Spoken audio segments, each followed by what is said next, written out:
without further ado, let me bring in my guests we have today. Will Kinney, who's a professor at the University of Buffalo, a fellow SUNY academic, and Will studies inflationary cosmology. He earned his BA in physics at Princeton in 1986 before moving to the University of Colorado at Boulder for graduate school, where he earned his PhD in 1996. You can correct me if any of that's wrong, but hopefully it's good. His new book, that's all good? Okay, yes, okay. His new book, An Infinity of Worlds, Cosmic Inflation and the Beginning of the Universe, is set to release in April.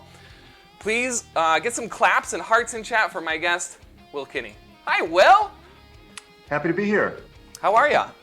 I'm good, how are you? Good. Okay, everybody in chat, if you are there, let me know how sound is, both myself and Will. We should be good. While everybody's, so with Twitch, you know, there's a lot, it takes a while to get notifications out and everything. So I have a couple questions that are, you know, let's just say off the script for you. But things that, you know, that I've noticed about you and that I just was curious about. You love to cook. Yes. When did you start the I don't know if you want to call it a hobby or a passion. When did you start your cooking? Because you have some pretty intricate cooking. I started doing a lot of cooking when I was in graduate school, actually. Okay. So I found that was a really good sort of work-life balance thing, right? You can eat well and cheaply if you just go and buy the ingredients and cook it yourself. And so I would fairly frequently cook, for example, large meals on the weekends and eat leftovers for the rest of the week. But I found that it's a really good way to, first of all, stretch a budget, right? When you're not making much money. For sure. Yeah. And second of all, to just improve your quality of life. I mean, because you know, good food just makes everything better. Yeah. And so, and then just kind of from there, so that I've still been, you know, have kept that up over the years and learned to cook new things. And one of the things I have that I do is, you know that in this line of work, there's a lot of travel involved, right? So you spend time. I've traveled a lot to foreign countries. You know, I've been to India, I've been to Japan, Korea, all these great places. And one of the great things about traveling is that you can really sample the food and get a feel for what the real food tastes like. Yeah. And so what I always do whenever I go onto a trip to a new place, I go out, I try out all the different kinds of local foods, and then while the taste is still fresh in my mind, when I know what the right flavor is, and I can come home, look up some recipes and learn to cook it. Oh, nice. So, yeah. Yeah, it's always a weird thing when you, especially like being in the restaurant, when I was in the restaurant industry and we had these like ideas that we'd call something like an Indian dish, and you just know that it's more of like an amalgamation of what we think is an Indian dish or what we perceive as Indian dishes, and then you like ask someone what traditional food is, and they're like, well, it's not that. So that's really cool. Yeah, that's really cool. But what about the, now you have a brick oven? You have a brick oven that's, you cook things in with wood, right? Right. Yeah, the pizza oven, right. I built that myself a few years ago, right? So That's those amazing. a proper brick oven is an extraordinarily expensive item, right? To buy commercially. They're like $20,000. Yeah, yeah. But you can build them pretty cheap. It took me an entire summer to do, you know, because I figured it out. There's probably somewhere in the neighborhood of about 1,500 pounds of fire bricks in the oven itself, right? Wow. So you have to, like, you know, you gotta lay down cinder block and stucco, and you know, so there's all of this, you know, sort of bricklay. I'm not a very talented bricklayer. Let me just get that right out there. You know, that's a skill. Yeah, and I'm not very good at it, but so I wanted to be able to fire cook, you know, wood oven pizzas, because like a home oven just doesn't get hot enough, right? You really want it to be like 900, 1,000 degrees, and you can't do that inside a typical household oven. Yeah. So if you really want to get that brick oven pizza, you have to have a brick oven, but the only reasonable way to do it is to build one. So I just made that a summer project and spent the whole summer putting this thing together. Nice. And it works great. What else have you cooked in it besides just pizzas? I've tried cooking bread, but it's very difficult to have the level of heat. It's really easy to just get it blazing hot. to cook pizzas. Right. But right, get it, to hold it a steady like 350 or 400 degrees, which is what you want when you're cooking bread, is incredibly difficult. Yeah, for sure. So Yeah. it's really good at one thing, which is like flash cooking things at 1,000 degrees, and it's not very good at anything else. Yeah, one of my favorite things to do is cook on an open fire, like in my backyard. So I got like I just got two like fire bricks, or not two fire bricks, but like, the temperature treated bricks so that they won't pop, and then put them in my fire pit, and then just took like a grill grate from my grill and slapped it over it, and then just managed the fire, cook over it, and it's like, I always tell people, if you haven't done it, it tastes remarkable how much different it tastes and how good it is. Even if you cook something in like a frying pan, it still just tastes remarkably better than it would like inside of the wood oven. smoke. Yeah. I do a lot of. I spend a lot of time camping in the backwoods, and so camp cooking is another thing that is a real passion, right? So I can, especially if you go in by boat, you can do things like bring a big cast iron Dutch oven and do whole chickens and things like that in camp, and you can actually cook really good food with very simple equipment and just a fire pit. Oh, absolutely. I agree with you. It's a magnificent flavor. Yeah, when I was in college, the first time the first time I was in college, we went to a quarry. My friends and I went to a quarry, and all we took was like one of those little cooking camp kits, and then lemons and our fishing gear, and we just fished up a bunch of fish, and then flayed them up and ate them right on the shore. It was delicious. And wow, that's some confidence, not bringing any food. And no, we didn't. Yeah, we didn't. Well, we were in college. You guys could have gone real hungry there. It's true. Well, we had lots of water, so we were just hoping that wasn't going to be our only sustenance for the day. But no, it went really well. I mean, we went fishing in this quarry all the time, so we expected a good time. But yeah, it was a lot of fun. All right, well, I have some questions for you. I kind of want to get to know you, and I know my community wants to get to know you as, a physicist, as a scientist, and get from some of your experiences when you were in college and whatnot. So the first thing I want to ask you is, like, how was your childhood education like? Now, you were from, correct me if I'm wrong, Montana, right? Yeah. I caught that part of the Horizon Sci stream. So you were from Montana. What was your childhood education like? The town I lived in is called Whitefish. It's up in northwestern Montana. It's up in the mountains, and it's a ski resort. Okay.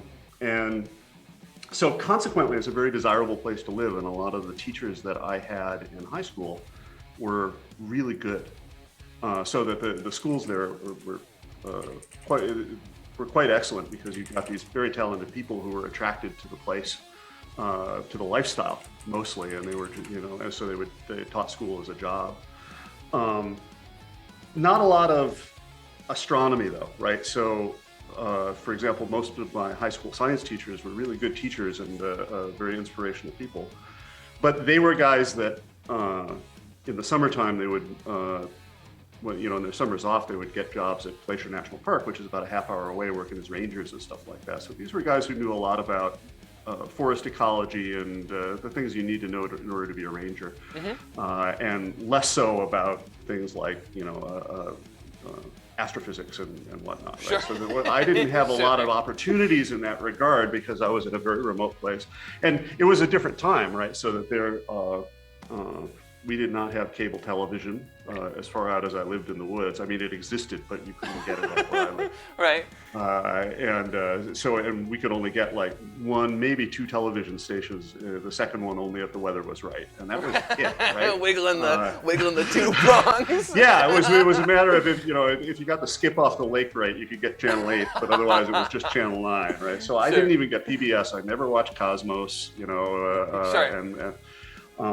so that it was an information poor environment in a lot of ways, especially for what I was interested in. And so what do you think sparked that interest? I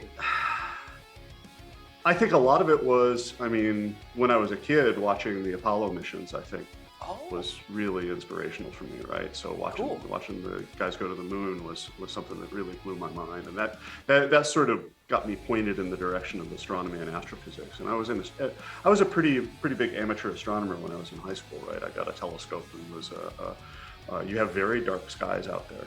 Yeah, I imagine so. And it's really spectacular. You don't have you're in the middle of huge pine forests, so that you don't have a lot of sky. It's not like eastern Montana where you have the big expanses. But it got very dark. I can remember some times when I would be walking out after dark on a moonless night, and you could actually. It was so dark in the shadows of the trees that you couldn't even see your own feet, but you could see your shadow from the starlight. Wow. Even on a moonless night because it was so bright, right? That's awesome. I miss that. I feel like I don't, I get every once in a while, I can slip away just enough from, I'm about 5 miles from the town of Binghamton into the woods, but not far enough away. And I feel like every once in a while I can get out just far enough where you go from like having that mild light pollution to having very little. And it's like, those are the memories that I have from my teenage years, as well. And things that got me excited was just being out a little bit past where I grew up and just seeing the sky in a much more like glorious sense in like fields and stuff. But, yeah, the background photo that I have here is a photo that I took in the Adirondacks. Oh, wow. Not too far from you. Yeah. Very cool. Very cool. So you do get some beautiful dark skies up there. That's, beautiful.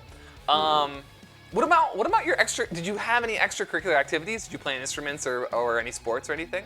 I was a skier, right? So that I lived, right down at the bottom of the mountain, so that I spent most of my time in the wintertime up skiing. And so I wasn't a jock in school. Amazing how like most physicists, or maybe like most stereotypical physicists anyway. I was a real nerd in high school, right? And but I spent a lot of time on skis, and most of the rest of the time I just kicked around and had fun out in the woods. Oh, very nice. Structured. Yeah. I don't play any instruments. I'm not no instruments, huh? No, I haven't. Were you into music whatsoever. at least? Like. Sure, I like to listen to it. But, as like did you collect? Do you still have an album collection or anything from when you were younger? Unfortunately, all my I did own a lot of vinyl, but it all melted in my car during a move one time. Oh no, really? Like melted? Yeah, they got so hot in the car that the records all ended up just warped. Yeah, every single one of them was gone. Oh wow, that's sad and also wild. Yeah. Yeah. So you had some influential teachers though in high school? Yeah, and one of the things that I did in high school that this is something where when high school students ask me, what is what should I study when I'm in high school if I want to become a scientist? And what I always tell them is theater. Okay. Because people underestimate how much communication is involved in being a scientist, right? You have to be really good at, either when you're teaching or you're giving talks, or, science is about communication. And if you can do it well, it makes you a better scientist. So that's one thing that people, I think, tend to neglect, right? You go, Absolutely. oh, I got to study all this math and stuff like that. But what you should also be having an eye toward being comfortable in front of an audience and being able to communicate with an audience and being able to read the feel of a room and those kind of things, and doing things like theater and speech and debate are really good for that. So I was a big actor when I was in high school. Drama productions? Yeah. Oh, what'd you do? What'd you perform in? I played Malvolio in Twelfth Night. We did a production of a Tom Stoppard play called The Real Inspector Hound, which is just a hilarious play. Yeah. And so I was one of the. It's a play within a play, and there are these two critics that are watching this play on stage, and I was one of the critics. So it was a weird part because you're on stage the entire time, right? Oh wow! Okay.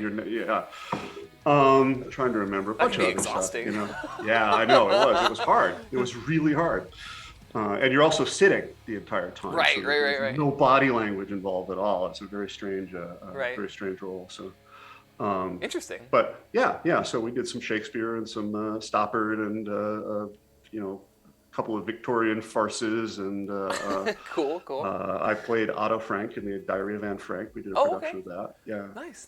So very cool. So then you feel like now you feel much more comfortable speaking in front of. Audiences just because of where you started and what you did and whatnot. Absolutely, it ended up being incredibly helpful.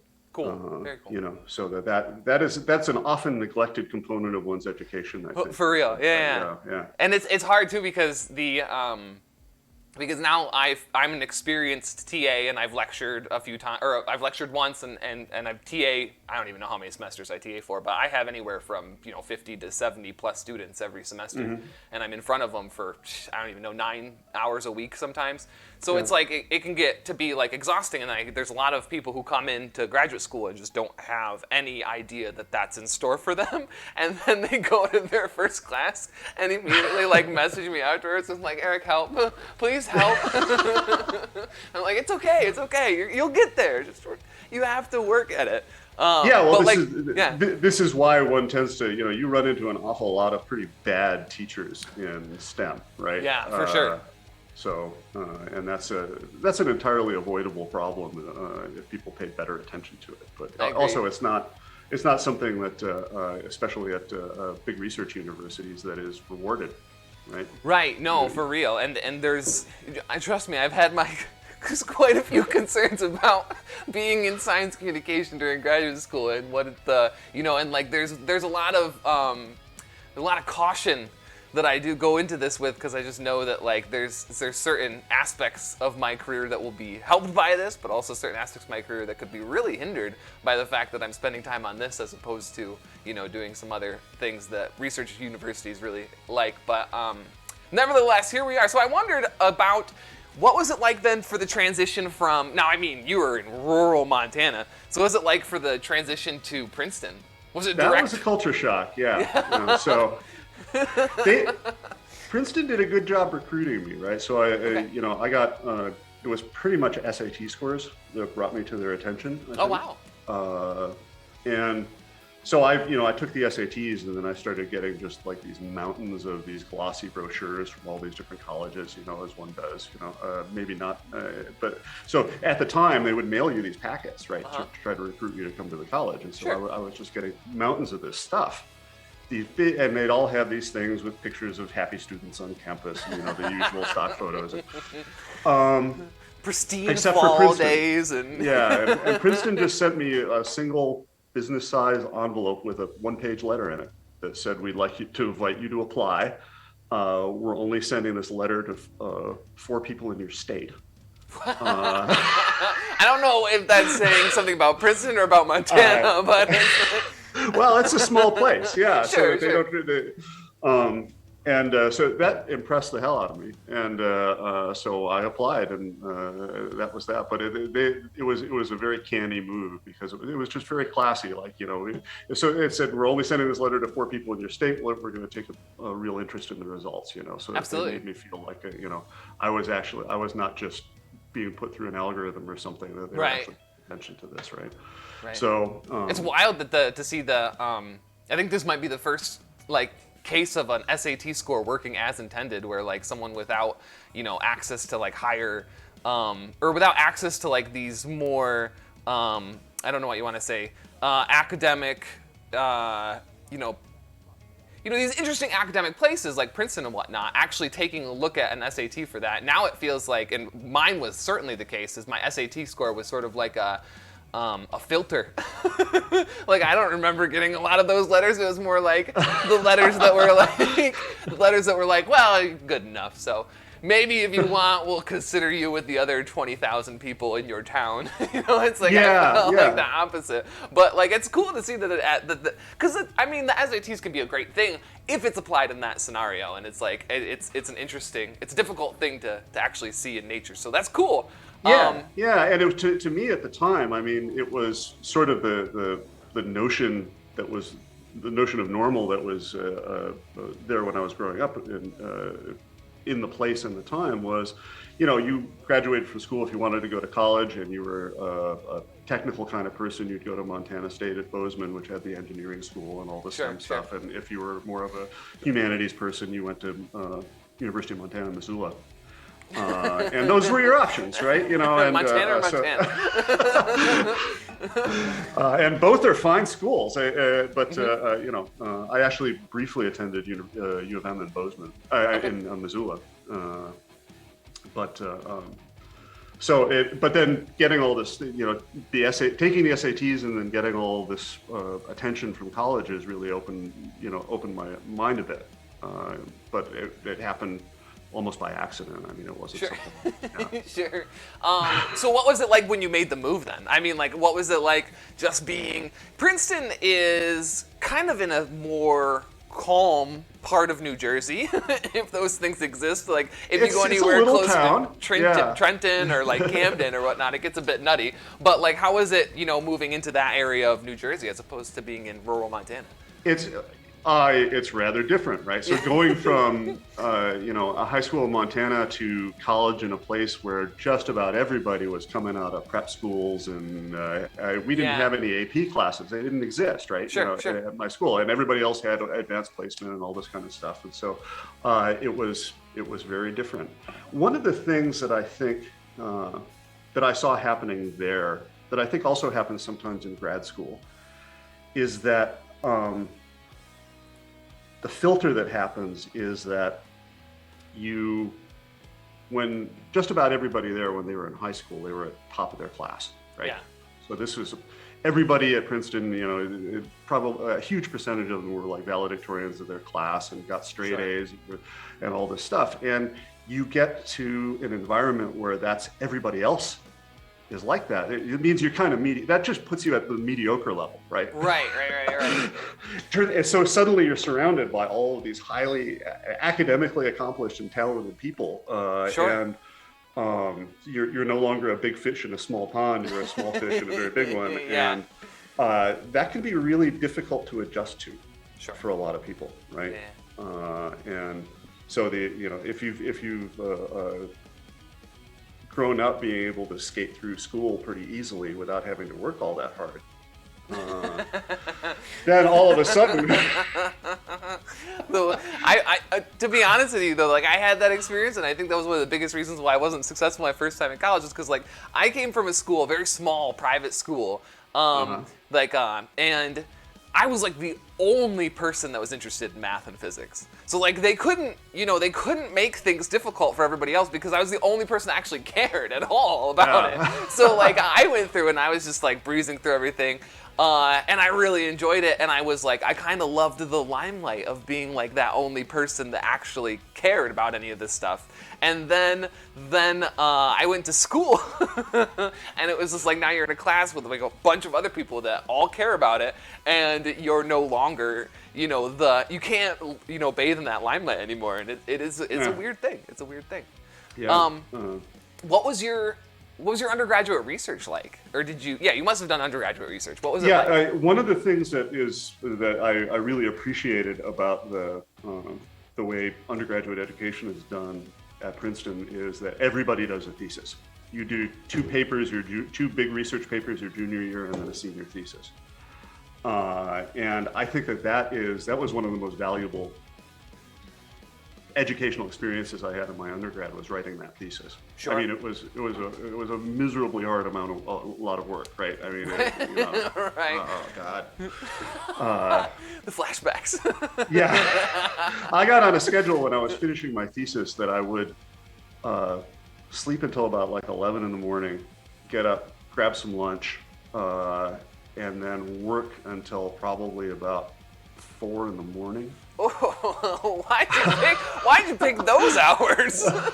And then go home and sleep until like 11 again and do it all over again. Well, it's quiet in the physics building, right? So I get in there and this was this was at a time when also the Macs had just come out, right? And they were extremely expensive, and so I didn't even have a computer, right? Sure. Right? Nobody had personal computers at the time, right? So you had to go to a computer lab to work on. Right. And the big computer center at Princeton at the time, when there were papers due or something like that, it would be just packed with people, absolutely packed, sitting at like VT100 terminals and editing their stuff. And they had 2 laser printers in the whole school. Right, that was it. And the wait on the laser printer when you were getting close to deadlines for classes could be 14, 16 hours. Oh, get a my printout goodness. that you could actually check and see whether or not you typed everything into the, in the tech. So it was a very different thing writing a big paper. Sure. But I wrote my thesis actually on one of the VAXs in the physics department in tech. I think this was, I didn't even use LaTeX. I don't Really? think LaTeX existed yet. Yeah. Wow. So, but they had Unix and tech on this old VAX in the physics department, and that was what I used to write my thesis. So Very it was cool. nice to, yeah, working at night was advantageous because it was quieter and you had you had more resources available. So. Do you remember what your thesis might have been on? Yeah, oh, yeah, I did. I was looking for primordial gravitational waves, actually. So Wow, the ideal, yeah. At the end of your undergraduate career? Yeah. Wow. So this was right after Vera Rubin had taken all of her rotation curve data, right? Sure. So we wrote to her and said, can we get your raw data? And she said, sure, and sent me a bunch of the original sort of hand-drawn rotation curve plots that she had made. Wow. Of all these galactic rotation curves. And then we used that. Basically what we did was we subtracted the rotation curve out and looked for Doppler shift effects on top of the rotation curve data, right? So what Very we were cool. looking for was trying to find these tiny Doppler shifts for gravitational waves inside the redshift data that they were using to do the rotation curves that Vera Rubin, her famous research where she really established the existence of dark matter. And of course the bounds we got on the gravitational wave density were ridiculous. I mean, they weren't useful at all. Do you still have the things that Vera Rubin sent you? No, I don't think I do actually. It's too bad. They'd probably be of some historical I value know, at this point. that'd be really cool. Yeah.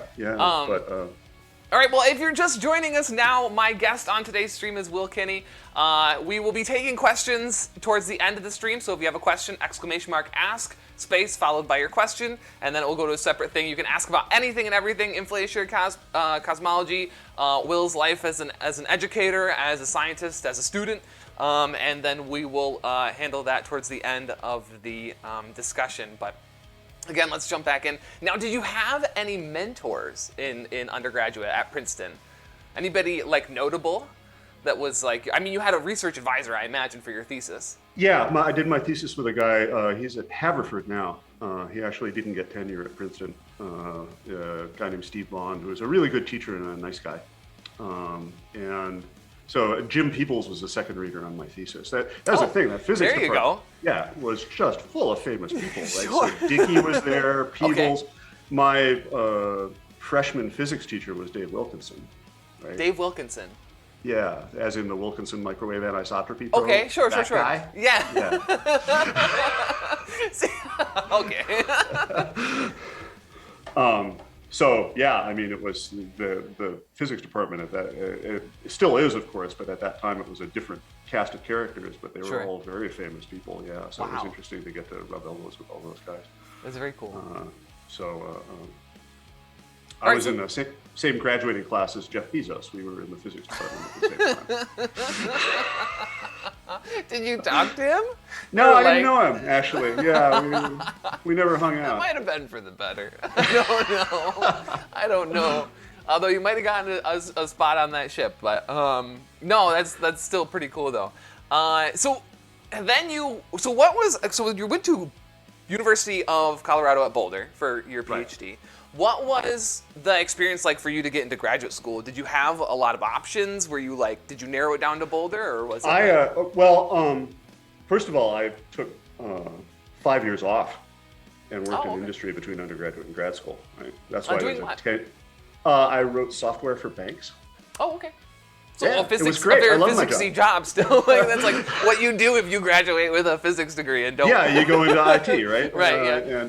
And I knew how to code, and so I got hired at a company. I lived in New Haven, Connecticut. Yeah. Oh, very good. Very good. And so, because I was really burned out when I finished my undergrad. I can imagine after the talk about the theses and stuff. And I didn't want to go back to school, and I didn't know what I wanted to do, so I went and got a job. And I really liked my job, actually. I thought working in software was great. It was a lot of good problem solving. I made a lot of money. Right? Imaginably so. But finally, I just kind of like, I couldn't stop thinking about physics, right? So decided to go back to grad school at a certain point.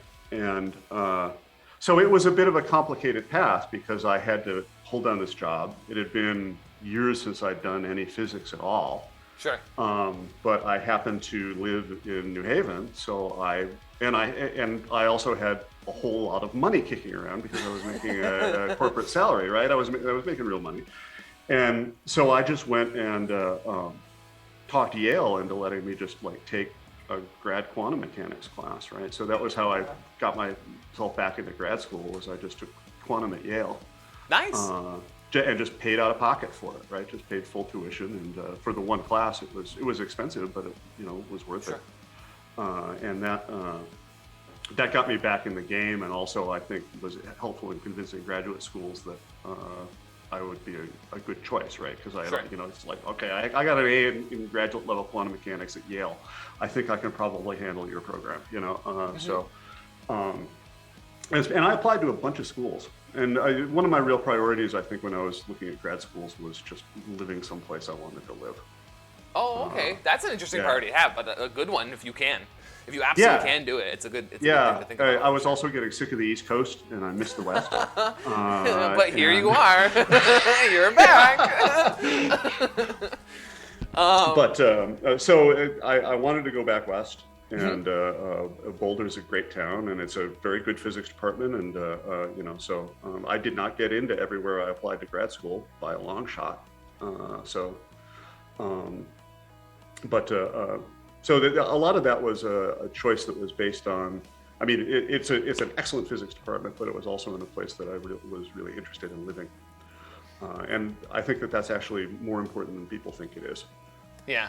If you're miserable when you're outside of school, you're not going to have school isn't going to make you happy if you're miserable. If you hate your life outside of it, right? It doesn't work that way. Right. Yeah, because the next thing I was going to ask you was, which did you seek after? So I guess it still sort of counts because maybe Boulder wasn't the only place that interested you. But did you seek after the department at Boulder or the people at Boulder, or was it just like? I mean, I guess was it just the town itself that attracted you? I mean, I didn't walk into grad school saying, I think there are a lot of students who go to grad school saying, I want to work in this particular lab, or I want to work for this particular person. And I did not do that. No. I'm just like, okay, I'm going to go study physics, figure out what I'm going to do. And were you still interested in cosmology at the time? Yeah. Okay. And of course, and then, I did talk to, my advisor, a guy named KT Mahantapa, was a particle physicist primarily. But he had dabbled in doing some cosmology from time to time. And I went to him and I said, look, this is what I want to do. And actually, this is long enough ago that cosmology was considered something of a disreputable field, right? Sure.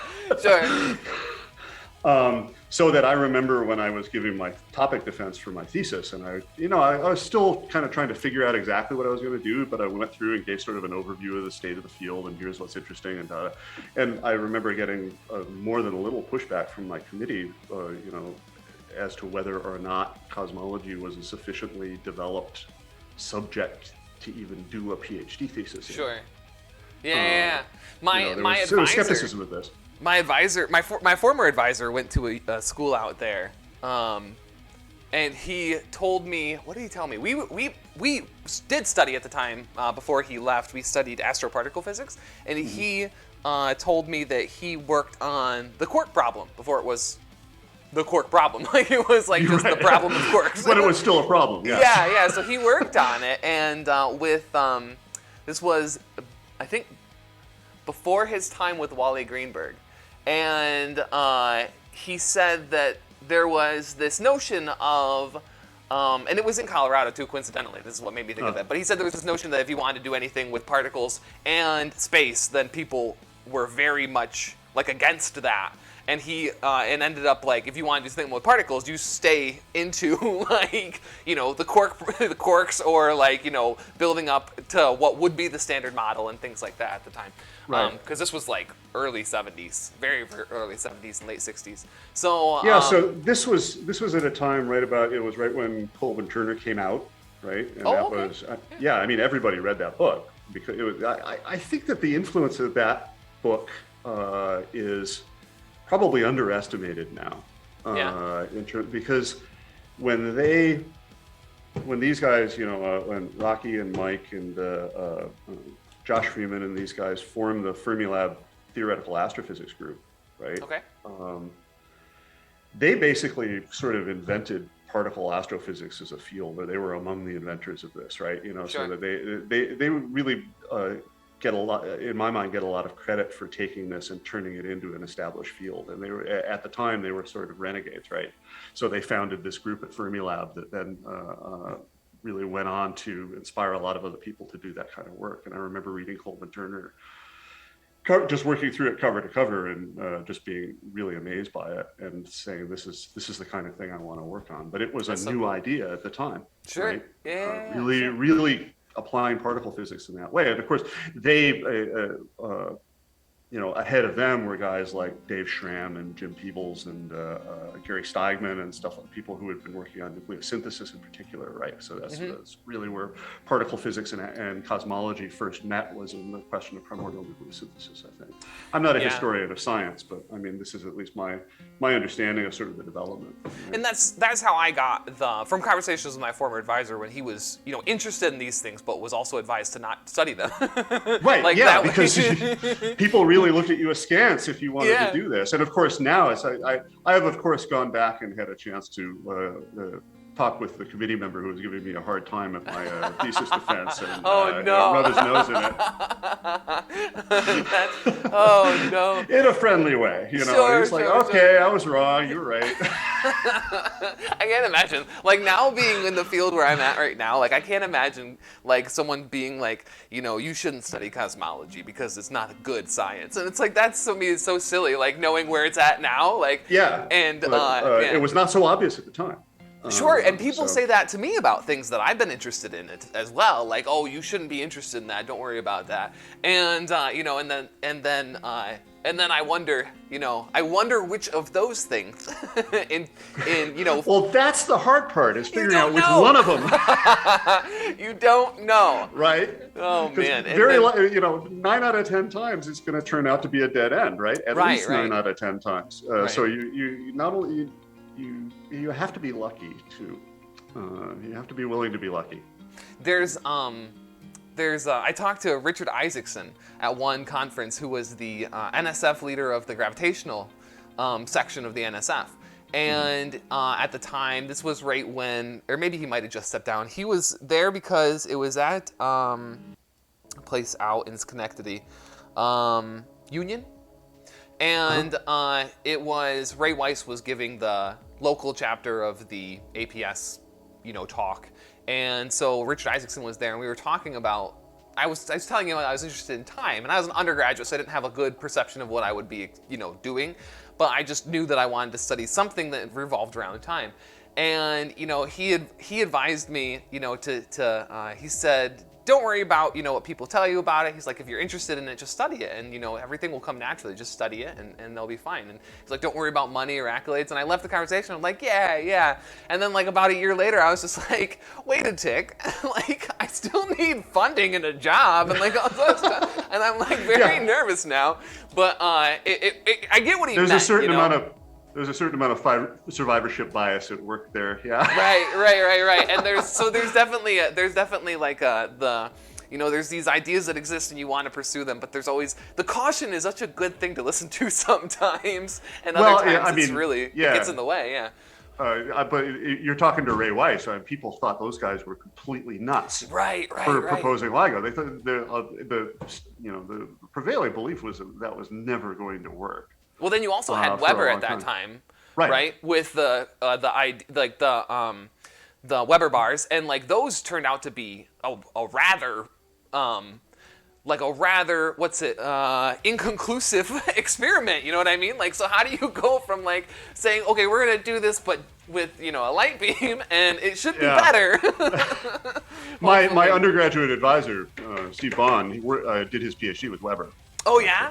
Did he work on Weber bars? Yep, yeah, he did. Oh wow. Interesting. Yeah, so that's just, it's like one of those things where you just have to kind of take it at the face value and still make your own advice. But it's cool that you stuck with cosmology and whatnot. Did you have any notable experiences? I guess maybe let's go this way. Anything in graduate school that really caught you off guard or caught you by surprise that you actually really enjoyed that you thought you would hate? That's an interesting question. Something I thought that I would hate and didn't. Yeah, that you really enjoyed. That like you were just under the impression would be, like for me it was definitely teaching. I did not expect to enjoy teaching that much. And I really enjoyed it. Like, you know what I mean? Like that was... perhaps likewise. I mean, I really found that I liked teaching as well. Yeah. Although I didn't do much of it, right? I TA'd for my first year, but then I was on an RA position for the rest of the time I was in grad school. So I didn't actually do a whole lot of teaching when I was in grad school. I think one of the things that turned out to be a very positive experience for me, although I can't say enjoyable exactly, was qualifying exams. Really? Okay. Yeah. Sitting down and going through every bit of sort of basic, and at the time Colorado had very rigorous quals. So there was 4 exams given over 4 days, each of them 3 hours long. One of them on classical mechanics, one on quantum mechanics, one on thermodynamics and stat mech, and one on electrodynamics. So classical, quantum, E&M, and stat mech. And separate exams on all of them. Wow. And I mean, it was hard. Yeah. And I took them too. Mine were hard too. But I'll tell you, I sat down and I spent 6 weeks doing nothing, at least 6 weeks doing nothing but studying for the test. Sure. You went a lot harder than I did. I never left my apartment. I actually nailed a bunch of whiteboards to the wall of my apartment and just stayed there and worked physics problems like 12 hours a day for like 6 weeks.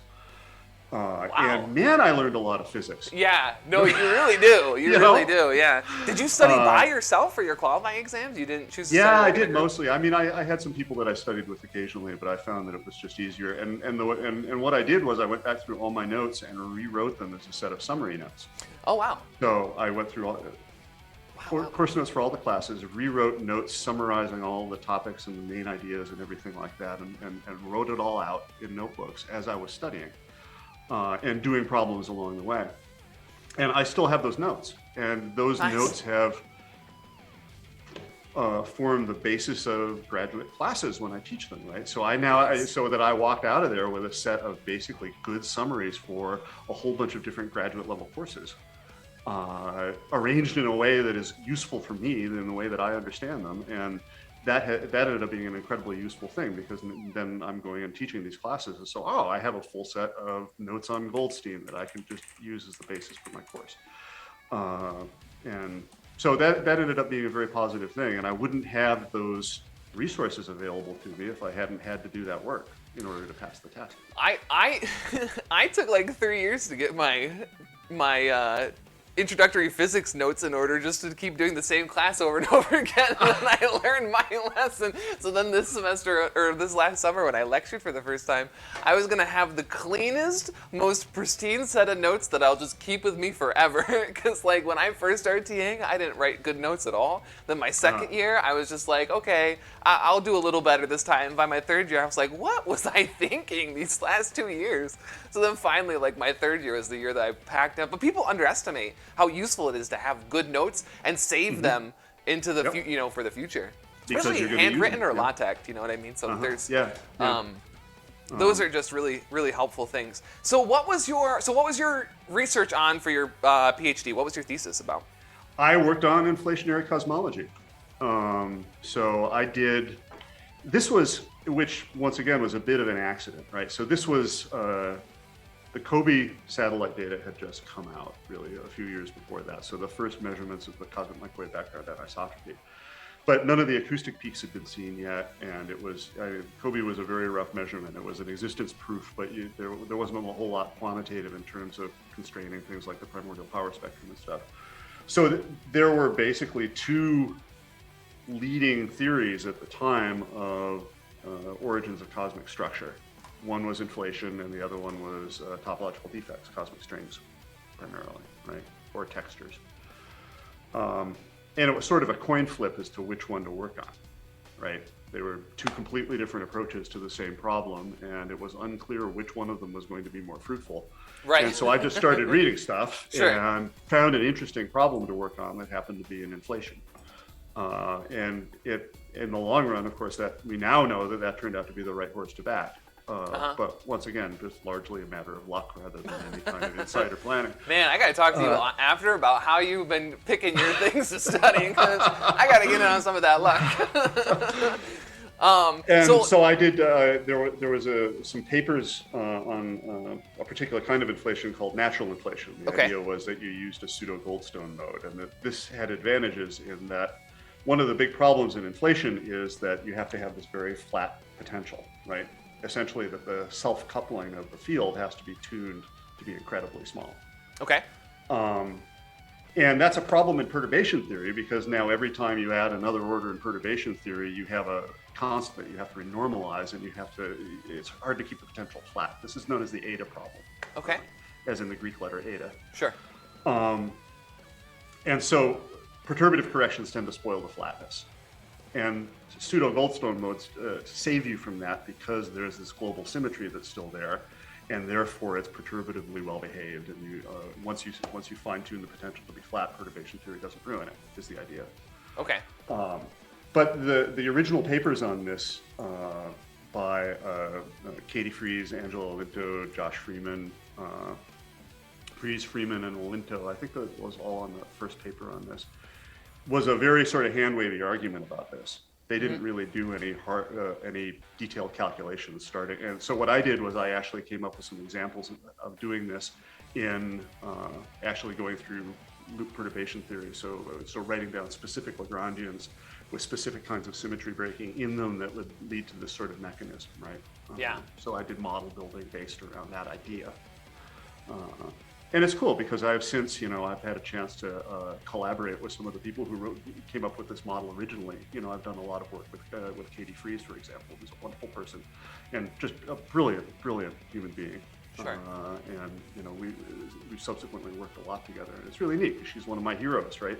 Yeah. Wrote the original paper that I did from that I based my PhD research on. Yeah. Very cool. See, I knocked my mic off. Now I can't remember what I was going to ask. I had a good one, too. I wanted to ask you what your thoughts were on present-day model builders. Because, there's two APS meetings that you can choose to go to. One's in March that has, 10,000 people. And then the other one is, 900 model builders. And I went there. That's one way to put it, yeah. And I went there one year, and I was so confused by some of the ideas that were happening that are on the table right now for models. And it's not to say that they're bad ideas or that they're wrong or that people shouldn't be studying them, because if you follow this channel, you know that I would encourage many people to study stuff like that. But the idea is that it's hard to keep up with. That was my biggest complaint, is the models change so frequently, and it's really hard to keep up with at the time. And now that I'm in quantum information, I don't pay attention at all. But at the time when I was in astroparticle, I was very interested in what people were doing for models, but it was so hard to follow. Are you thinking specifically of inflation models, or are you thinking more broadly of particle physics in general? Particle physics in general. Yeah. Well, supersymmetry is sort of famous for that, because it's this infinitely flexible medium that you can just generate model after model after model after model that you can use to fit just about any data. Sure. And it's you don't want to say it's a complete waste of time, because you have to make models for things. But on the other hand, just simply generating large numbers of models as it's not clear what benefit there is to the community simply by churning out large numbers of models that may or may not even be testable, right? Or Yeah. just hitting whatever the latest anomaly du jour is. The famous word for that is ambulance chasing, right? So they come out with a 3 sigma anomaly in some particle experiment, and immediately there's 50 papers explaining this anomaly in various ways. Right. It was very much like there felt like such a barrier for entry, and like even the graduate students who were giving talks, I felt like they were on the outside of the community. Whereas like if you join a different community, like again I'll just use QI since I'm in it, like it feels like the modern papers that are coming out are readable for me, even though I've only been in it for like a year. And part of that is because I have training as a particle physicist, but the other part of that is just because like the papers are readable. Like there's not a huge barrier of getting into it. And I know that model building has been around for a really long time. Do you think that could be the reason why the barrier is so high right now? Well, that, and I mean, it's the fact that there's a real lack of data to work with, right? Oh, sure, yeah. The standard model has been too successful for its own good, right? Yeah. Because all of the data just fit the standard model perfectly, except the only place where you're starting to see some cracks is, interestingly enough, in B physics, right? So that the experiment at CERN that has come up with all of the really interesting mysteries has been LHCb, right? Which I don't think was necessarily what they expected when they designed the thing, right? Sure. So that CMS and Atlas are great achievements and they're super high precision, but they have just like, okay, it's a regular Higgs, it's a single simplest Higgs model. That's it. Everything works. You're good, and that's a very difficult environment to work in, right? Because you can generate all the models you want, but you're doing it in a vacuum. You don't have any rails to guide you.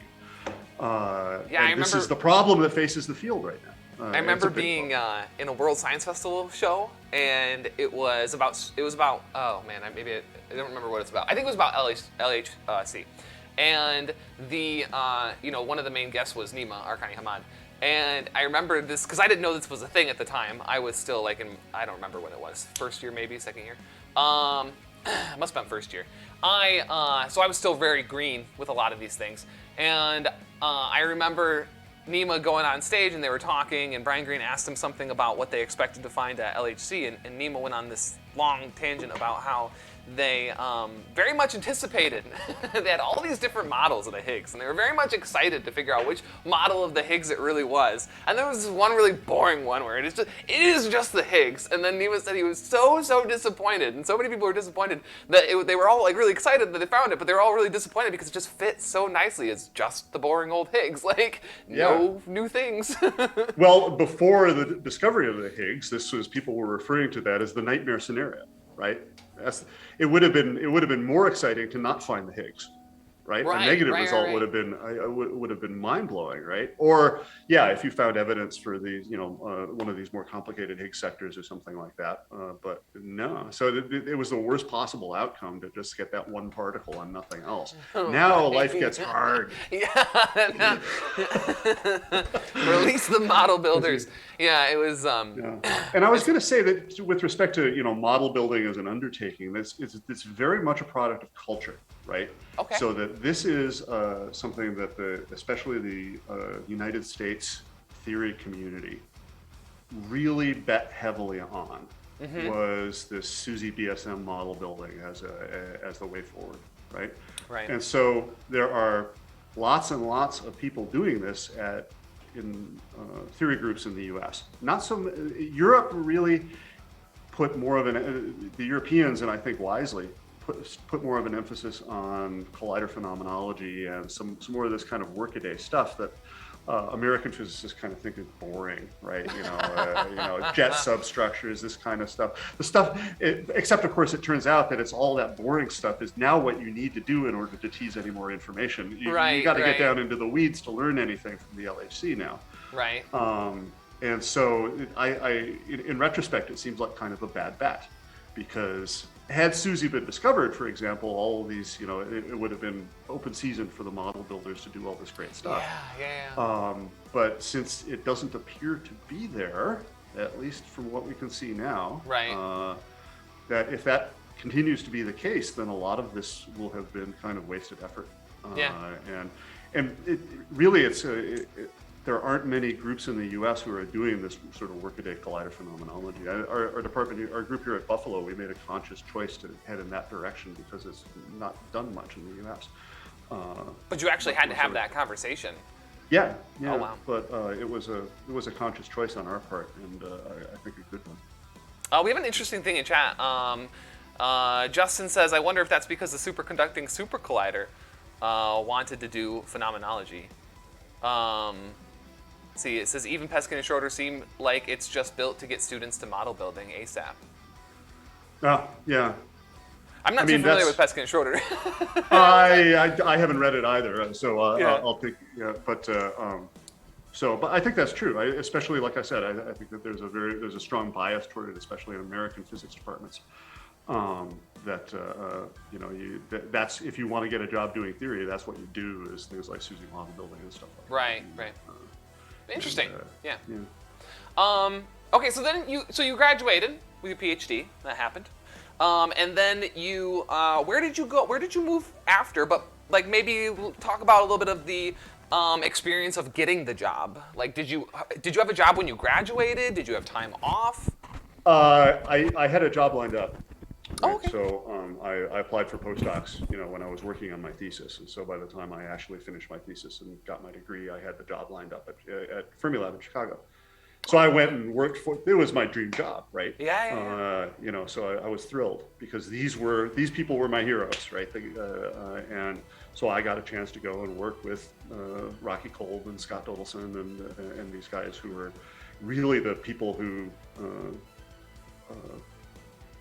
In many ways, founders of the field, Right.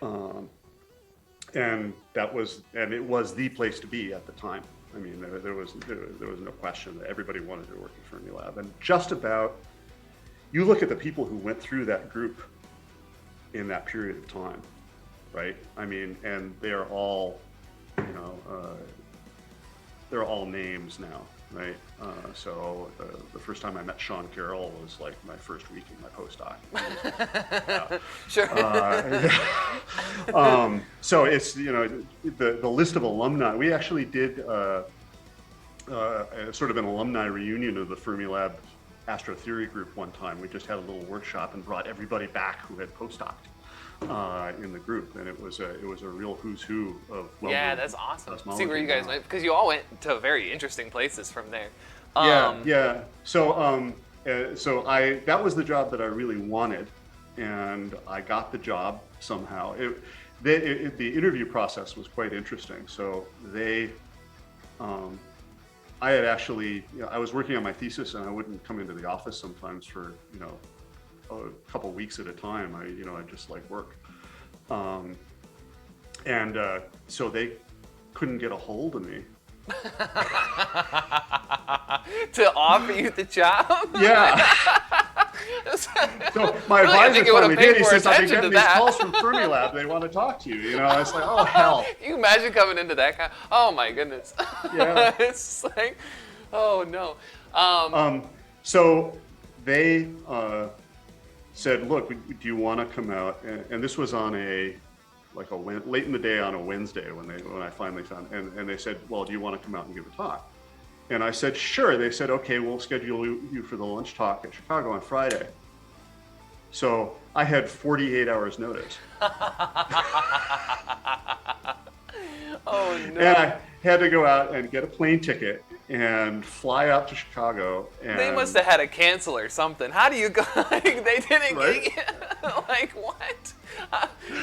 So I had to throw this job talk together with while I was traveling. I had no time, so I just got a bunch of things from my thesis defense and slides from that and stuff like that. Transparencies, actually. I still have them. Transparencies. Yeah, this is yes. before PowerPoint, man. You just have a Oh, stack that of was my hand-drawn childhood. transparencies. That was my childhood. I even had, when I came back to school, I went back to school in 2016. I still had a professor use transparencies. I imagine the same wow. transparencies That he'd been using for 20 years. Yeah. And the first class day, we couldn't even start because he couldn't find an overhead projector. He had to like put in a work order for it or something because he couldn't find. Yeah, you and don't he had see no, many he of had those nothing anymore. else.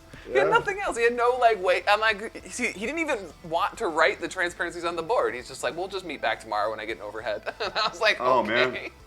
Oh, all right. So anyway, it was a very stressful job interview. Let's put it that Sure. way. But I I guess it imagine went so. well. You know. That's, so yeah. they Well, there offered me you the go. job. There you go. Where else did you do postdocs at? And was it all sort of after like that- the same process of like just when it got to the end, you started applying again? Well, that's the postdoc life, right? I mean, the advantage of it is that you have great freedom to do research. You have people who are handling all the administrative stuff for you, right? So at least a good mentor for a postdoc is going to shield you from all of the dirty laundry of grant writing and doing all this stuff and make it possible for you to just like be under in a nice shadow and do your work, right? So that's great because this is the one time in your career where you have just absolute unfettered ability to just sit and do research, right? It's both good and bad because then you sit down at a desk and it's like, you know, you show up and they go, okay, think up something cool. You have 2 years. Yeah, you you got years to 2 come up with years. something cool. We're sending you going. on your Yeah. way. So you got to hit the ground running, right? When it's a 2-year position and you have to apply for the next job a year ahead of time, you unpack your stuff and start looking for another job and rinse and repeat. And so that's the bad part of it is that Right. you never know where you're going to be in 2 years or whether or not you're even going to be in the field, right? Yeah. So I did a postdoc at University of Florida. Okay. The group with Pierre Ramond and Pierre Sakivi and Richard Woodard and these guys, great bunch of guys. Gainesville is an interesting place to live. I had never lived in the South before. As Florida goes, it's like the place in Florida furthest from any beach. It's like right where they put that town. Oh no. And you were like, so you grew up in rural Montana in the winters that you had, and then you were in Princeton, still cold, then Chicago winters, and Boulder, then even Boulder Florida. gets bad, and then you were in Florida. Yeah. So, and then my last postdoc was at Columbia. It was a 3-year job. Got to live in New York City, right? So I was working with Brian Green's group at Columbia. And that's still my most cited papers are from when I was working there. That's stuff that we did at Columbia really put me on the map. What did you do there? We worked on one of the big product of that period of time was we did a lot of the foundational work on what's called transplanckian effects, looking for signatures of quantum gravity in inflationary perturbations. So it's a way that you could conceive of to actually do phenomenology that would give you observational access to string scales is the concept. Yeah. Because inflation Brian stretches about these that, lengths, these short distances out to very long distances. And if you do the math, that basically what's typically going to happen is that perturbations, wave modes in the universe that are the size of the observable universe today are actually shorter than the Planck length during inflation. So that these things are sampling Planck scale physics and then getting stretched out. And the idea is if they retain any memory from what happened to them when they were down at Planck wavelengths, you might be able to look for it in CMB or large scale structure. And you had an idea, at least on paper, about what these signatures were that you were supposed to. Exactly. Yeah. So you can write down simple models that would have very particular things that you could go out and look for. And we have now looked for them and have not found them. Sure. Well, I had another question about that for more recent stuff. Was that do you think that that type of idea is going to be something you revisit when the James Webb satellite data gets back? I don't know that Webb is going to really tell us much about that particular question. Okay. I think you will probably you really need to have the imprints of this are going to be in the primordial power spectrum, right? The shape of the fluctuations in the density of the universe that later collapse to form structure. So the way you get at it is by looking at large-scale structure. So distributions of galaxies in the universe, or even further in the future, if you're looking at 21-centimeter radio waves from hydrogen during the dark ages before the first stars formed. Those things will give you access to that information that might tell you something about the initial form of the quantum perturbations in inflation. Interesting. Webb yeah, it's not going to, it's going to answer other questions, other interesting questions, but it's not going to be too used. So more things like the Rubin telescope, these big survey instruments, or the Right. Euclid satellite that will measure lots and lots and lots of supernovae and things like that. Those are going to be more useful for that purpose than Webb itself. Do you? Okay, I have another question. We'll wait till we get to the research part because I have a question that's been like that I've been very curious about with the groups like Silk have been working on lately. So I'll have some questions about that for you. But I don't want to get too off topic. Let's continue. What was it like to find a faculty position then? You're at UB now. Right. So it's another case of factions come and go, right? And one of the things about faculty hiring, especially in high energy theory, is that it can be very driven by fads, right? So that there will be one subject that is really hot in 1 year, so it might be string theory 1 year or some particular branch of SUSY model building another year or whatever, right? So some new thing has bubbled up, everybody's excited about it, and everybody wants to hire somebody doing that thing. So you have to be on the market and have enough experience under your belt to be credible, right? Yeah. Well, that's why everybody ends up spending 7-8 years in postdocs, right? Sure. 5 to 8 years is pretty typical period of time to spend in a postdoc in high energy theory, because of the fact that there are so many people looking for faculty jobs that they stay in the whole. That's how long it takes to bubble up to the top of the holding pattern to have a CV that is impressive enough that you're not competing for the job with somebody else who has twice as many papers than you, right? Yeah. So you have to hit it. But if you wait too long, then you're over the hill and you become damaged goods, right? So if you've been postdocing for 12 years, you really people are going to start to ask why, and it makes you less attractive, right? So there's this point at which you peak in terms of your desirability to potential suitors. Departments are so picky. Oh, I know. Well, yeah. You have to get in this quick window, okay? You have to be interesting, say the right thing. And what you're doing has to be the hot thing at the point where you hit that window. Right. So it's another matter of luck, right? So that you could be doing great work, but if you hit the window, if you hit your peak when that's not a fashionable thing to be doing, then you're going to have a hard time finding a job. So it's like all the stars have to line up, because any faculty job you apply for gets like 200 people applying for the job. Sure. And they're all really good. Or maybe a third of them are going to be like incredibly heavy competition, right? So it's and I actually, the year that I got this job, I actually happened to be doing something. It was right after the WMAP data came out. So inflationary constraints on inflation from the cosmic microwave background were incredibly huge. They were the topic that everybody was talking about, and this was, and the early work that I did at Fermilab was with me and Rocky and Scott Dodelson. We wrote a series of papers. We were really the first people to show that you could really constrain, you could rule out particular inflation models with cosmic microwave background data, with upcoming data. We wrote some of the first papers on that, and then when I was looking for a faculty job, the data that we had been forecasting was starting to come in.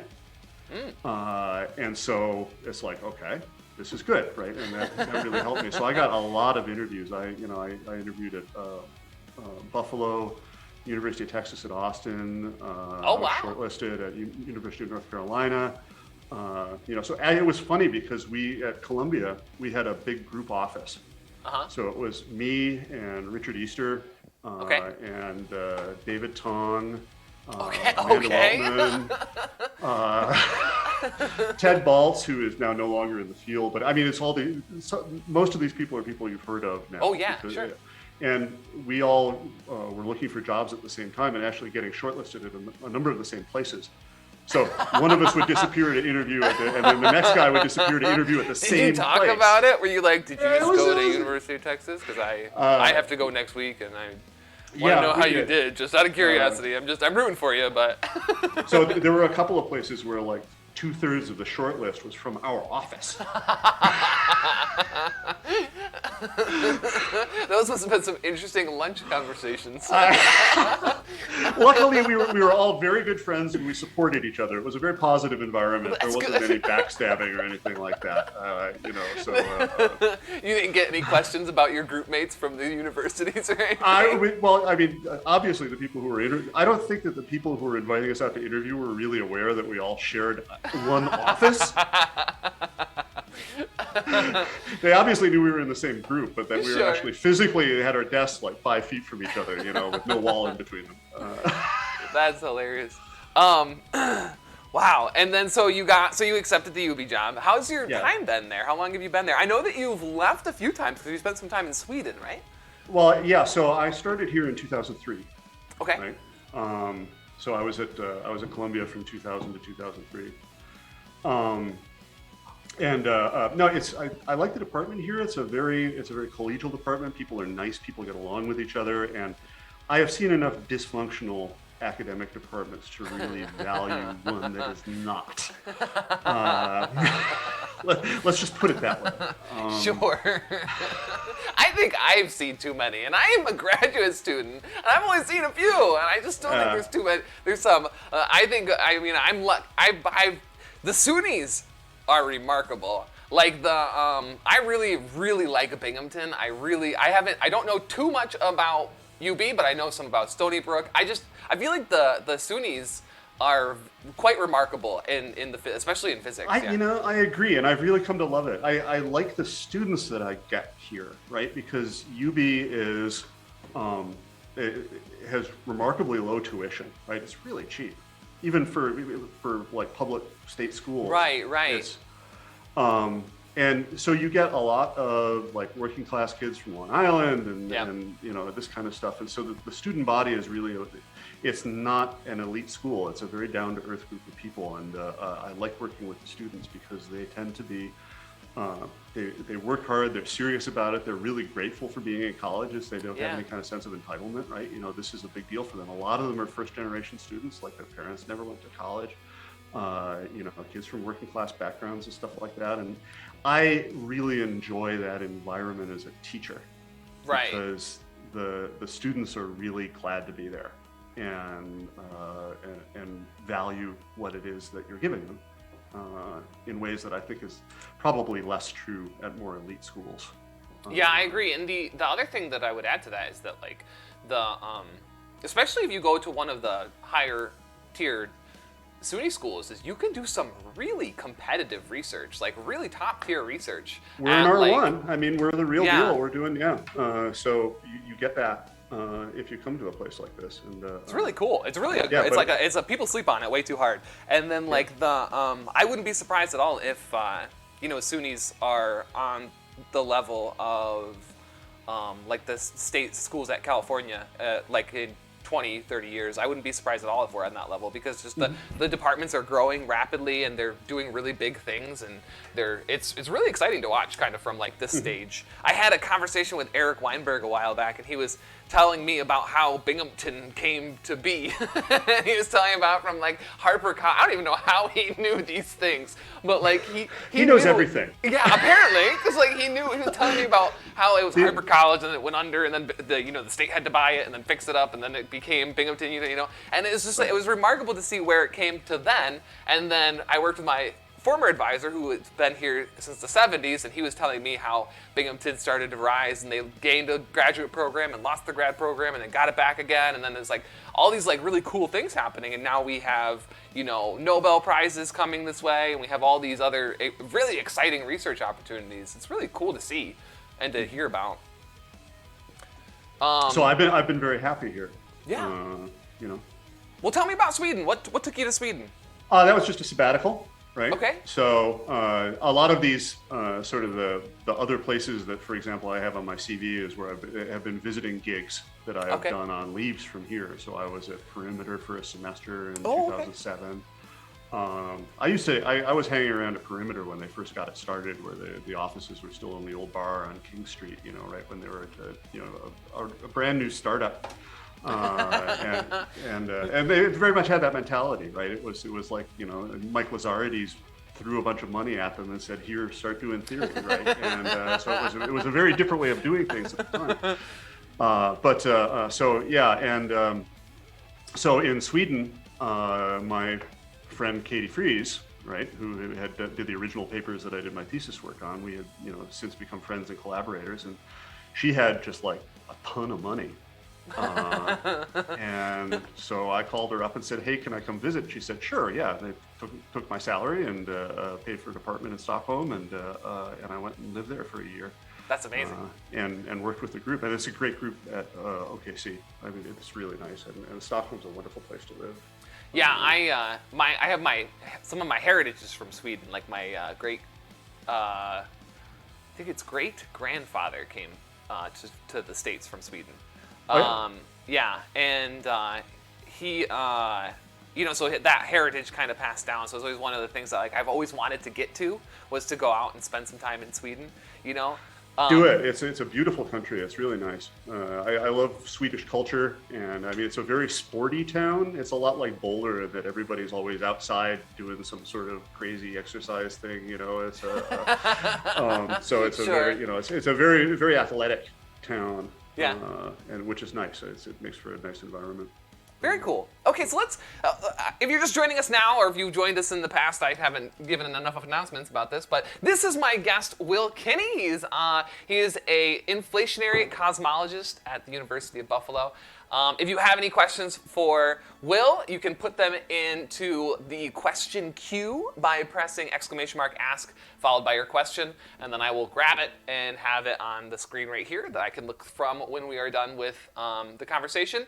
So again, if you have any questions, feel free to ask, especially as we get into some of his research, and then we'll get to those once we're all set with this. So thank you for joining us, and here we go. So let's talk about your research a little bit.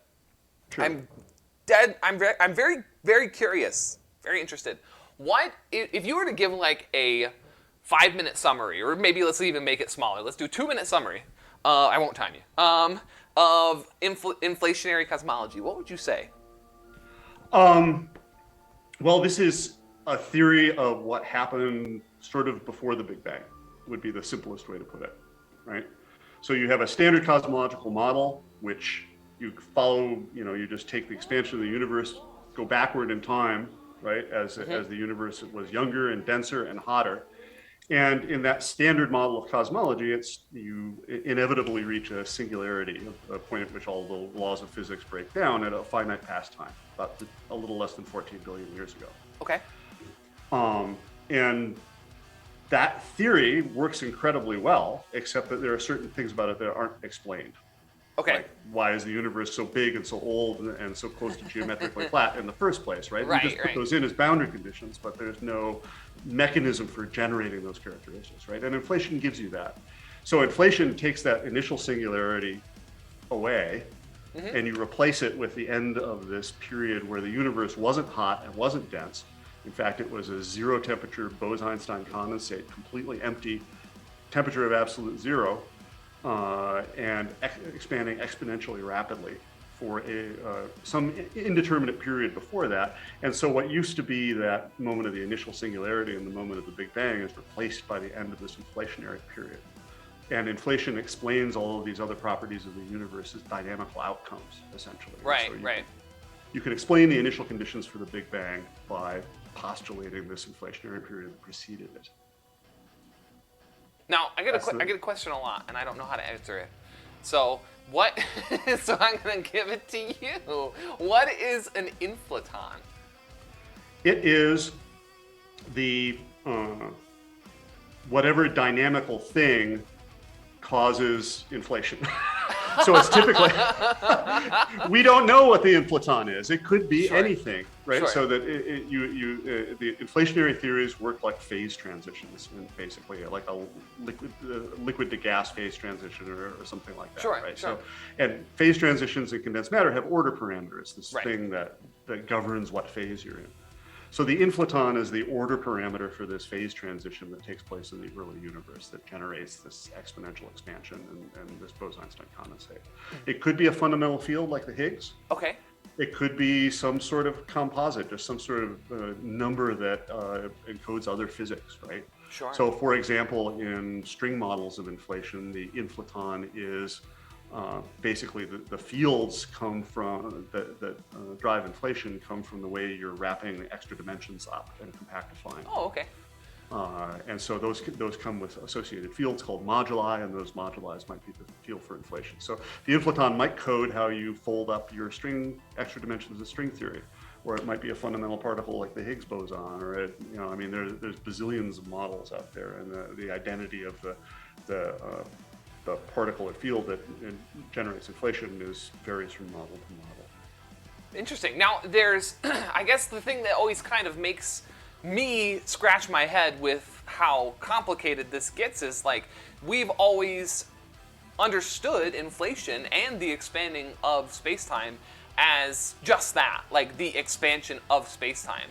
But then there's this field, like an inflaton, whatever it could be, that's actually a mechanism that could be expanding space-time? Well, I mean, space-time, how space-time expands, or how space expands, right? Time doesn't expand, only space True. does. Very true. It is not conformal, right? But how space expands depends on what's in the space, right? This is, I'm trying to remember who this phrase is due to, and it's on the tip of my tongue, but matter tells space how to curve, and space tells matter how to move. Sure. Right? And I don't think it was Wheeler, but it was... I thought it was Einstein. It was Misner, I think. I thought it was Misner. Maybe it was Misner. I looked it up. I actually looked it up for writing my book, and I could look in my book and I would have the answer to it, but I don't remember. In any case, so how that expansion takes place depends on the contents. Sure. Right, and so you just replace the inflaton temporarily acts like a cosmological constant, basically. Okay. So it has a constant energy density. This was actually realized well before Guth came up with the theory of inflation. Really? Right? So the fact that a scalar field would drive expansion as if it were a cosmological constant was known as far back as about 1975. It was discovered independently by two different people. One was Andrei Linde, who was in Russia at the time, right? So he was in the Soviet Union. And there wasn't a lot of crosstalk between Soviet and American physicists in the 1970s, right? A lot of things got discovered in both places because people didn't hear about it one way or another. And the other guy who wrote a paper realizing this at almost exactly the same time, remarkably enough, was a guy named Joe Dreitlein, who was at the University of Colorado. He was my graduate classical mechanics teacher, and I would had I not gone to Colorado, I might never have known that. Right. Attributed entirely to Andre, but actually Joe wrote a paper, a physical review letter that had the same stuff in it in 1975, and that was I thought it was 5-6 years. Yeah. 5-6 years before Guth came up with his paper on inflation. Wow. So yeah, interesting bit of history there. So basically, a scalar field can act like a cosmological constant, and that's what you need to drive inflation. Right. Interesting. Yeah. But so could it be construed, or could it be? I mean, is the physics done on a background, or is it background independent? Because it seems strange that would happen. No, it's done on a background. Okay, so it is done on a background. Okay, so. Oh yeah, you still write a minimally coupled Lagrangian with the Ricci scalar in there, right? Okay. So you're just adding stuff to the stress energy tensor on the right hand side of the Isaacson equation. Sure. Typically, you can also do modified gravity theories and do that. There are inflation models based on modifying GR as well, and people have played lots of games with modified general relativity. Sure. So that's an old game, and a lot of people do it, but it's not really strictly necessary. Most of the time, you're just messing with the contents of the space-time and not doing a background tree analysis. Yeah. Do you think that your schooling prepared you for this type of research? Do you feel like that you had how much of your research that you do now? I know we're kind of hitting both at once, but how much of your research right now do you feel like you were adequately prepared for, and how much of it was sort of stuff that the things that you're doing now are self-contained from when you got your job at UB? No, I mean, for me, there's been a lot of continuity throughout my career. I mean, I have worked on these problems. I started working on these problems when I was in graduate school, and I'm still working on very closely related problems now. So I've had had a pretty consistent arc in that regard. I haven't really changed fields much because it's been a very productive field. Sure. I hit it at just the right time when it was just coming. It was just coming to the fore, so people were really, there hadn't been a lot of detailed work done on the subject yet. There was still a lot left to be done, and also all this data that was going to be coming in 10 years, right? And then of course precision cosmology took off, and there's all this new data and all these things, and so that it's been a very, very good time to do the work that I do, because it's been very fast moving and a lot of information has come in, and we've learned a lot, right? So it's a good place to do science. You want to hit that sweet spot where it's a field that hasn't been wrung dry of good ideas yet, but one that is still going to be relevant to upcoming experiments and observations, right? Yeah. So the three problems in cosmology, the flatness horizon and magnetic monopole, right? Are those the three major problems that inflation kind of solves? Right, and I think it was my understanding it was that monopoles were really driving Guth to propose inflation. Oh, really? I did not know that part. Yeah, although he realized that it also solved the flatness problem. There's that famous page from his personal notes that has this amazing idea, right, of how it could explain the flatness problem. So he had apparently heard Dickey give a lecture in which he offhand mentioned this problem of flatness in the universe. And he realized when he was writing down the model that it would solve that problem. That's but amazing. I think, as I understand it, his primary motive in looking at it in the first place was getting rid of monopoles. Yeah, as far as aha moments go, that would have been wild. Yeah, I mean, you don't get that very often, man. I guess it's a good feeling. So there's other methods for solving these problems. Like cyclical cosmology is one that's conformal cyclical cosmology. The other one that I noticed that you had just written about on Twitter was VSL, variable speed of light. Are any of these ideas interesting? I mean, variable speed of light is so not a popular idea in any sense. I mean, like, it even had Andre Albright working on it for a long time, and then Albright left, and it's just like now people don't talk about it, and I wonder. We don't have time to hit all of these like individually, but are you ever tempted by some of the alternatives in inflation? Well, I mean, one of the ways in which you it can pound on an idea and see whether it holds up is look at rivals to that idea, look at alternatives, and see whether you can do a better job with alternatives, right? And VSL theories are one of these. They solve the horizon problem, but not the flatness problem, right? Oh, really? I thought they did solve the flatness problem. Not really very well. Not really very well? Yeah, I mean, so that they explain why you have, correlations on scales larger than the size of the observable universe, right? Sure, yeah. But they don't explain why the universe got so flat in the first place. So the VSL type of theories, those two problems are coupled in inflation. You solve them, when you solve one, you solve the other one. But they are not coupled in these VSL theories. Interesting. Right? So you solve the horizon problem, but not necessarily the flatness problem. And similarly with bouncing cosmologies, they don't really so much solve the flatness problem as contain flatness as an assumption. Oh, I see what you're saying. Sure. That's a big difference, though. So it's interesting to look at alternatives, because that gives you an idea of what general properties a theory needs to have in order to answer these kind of questions.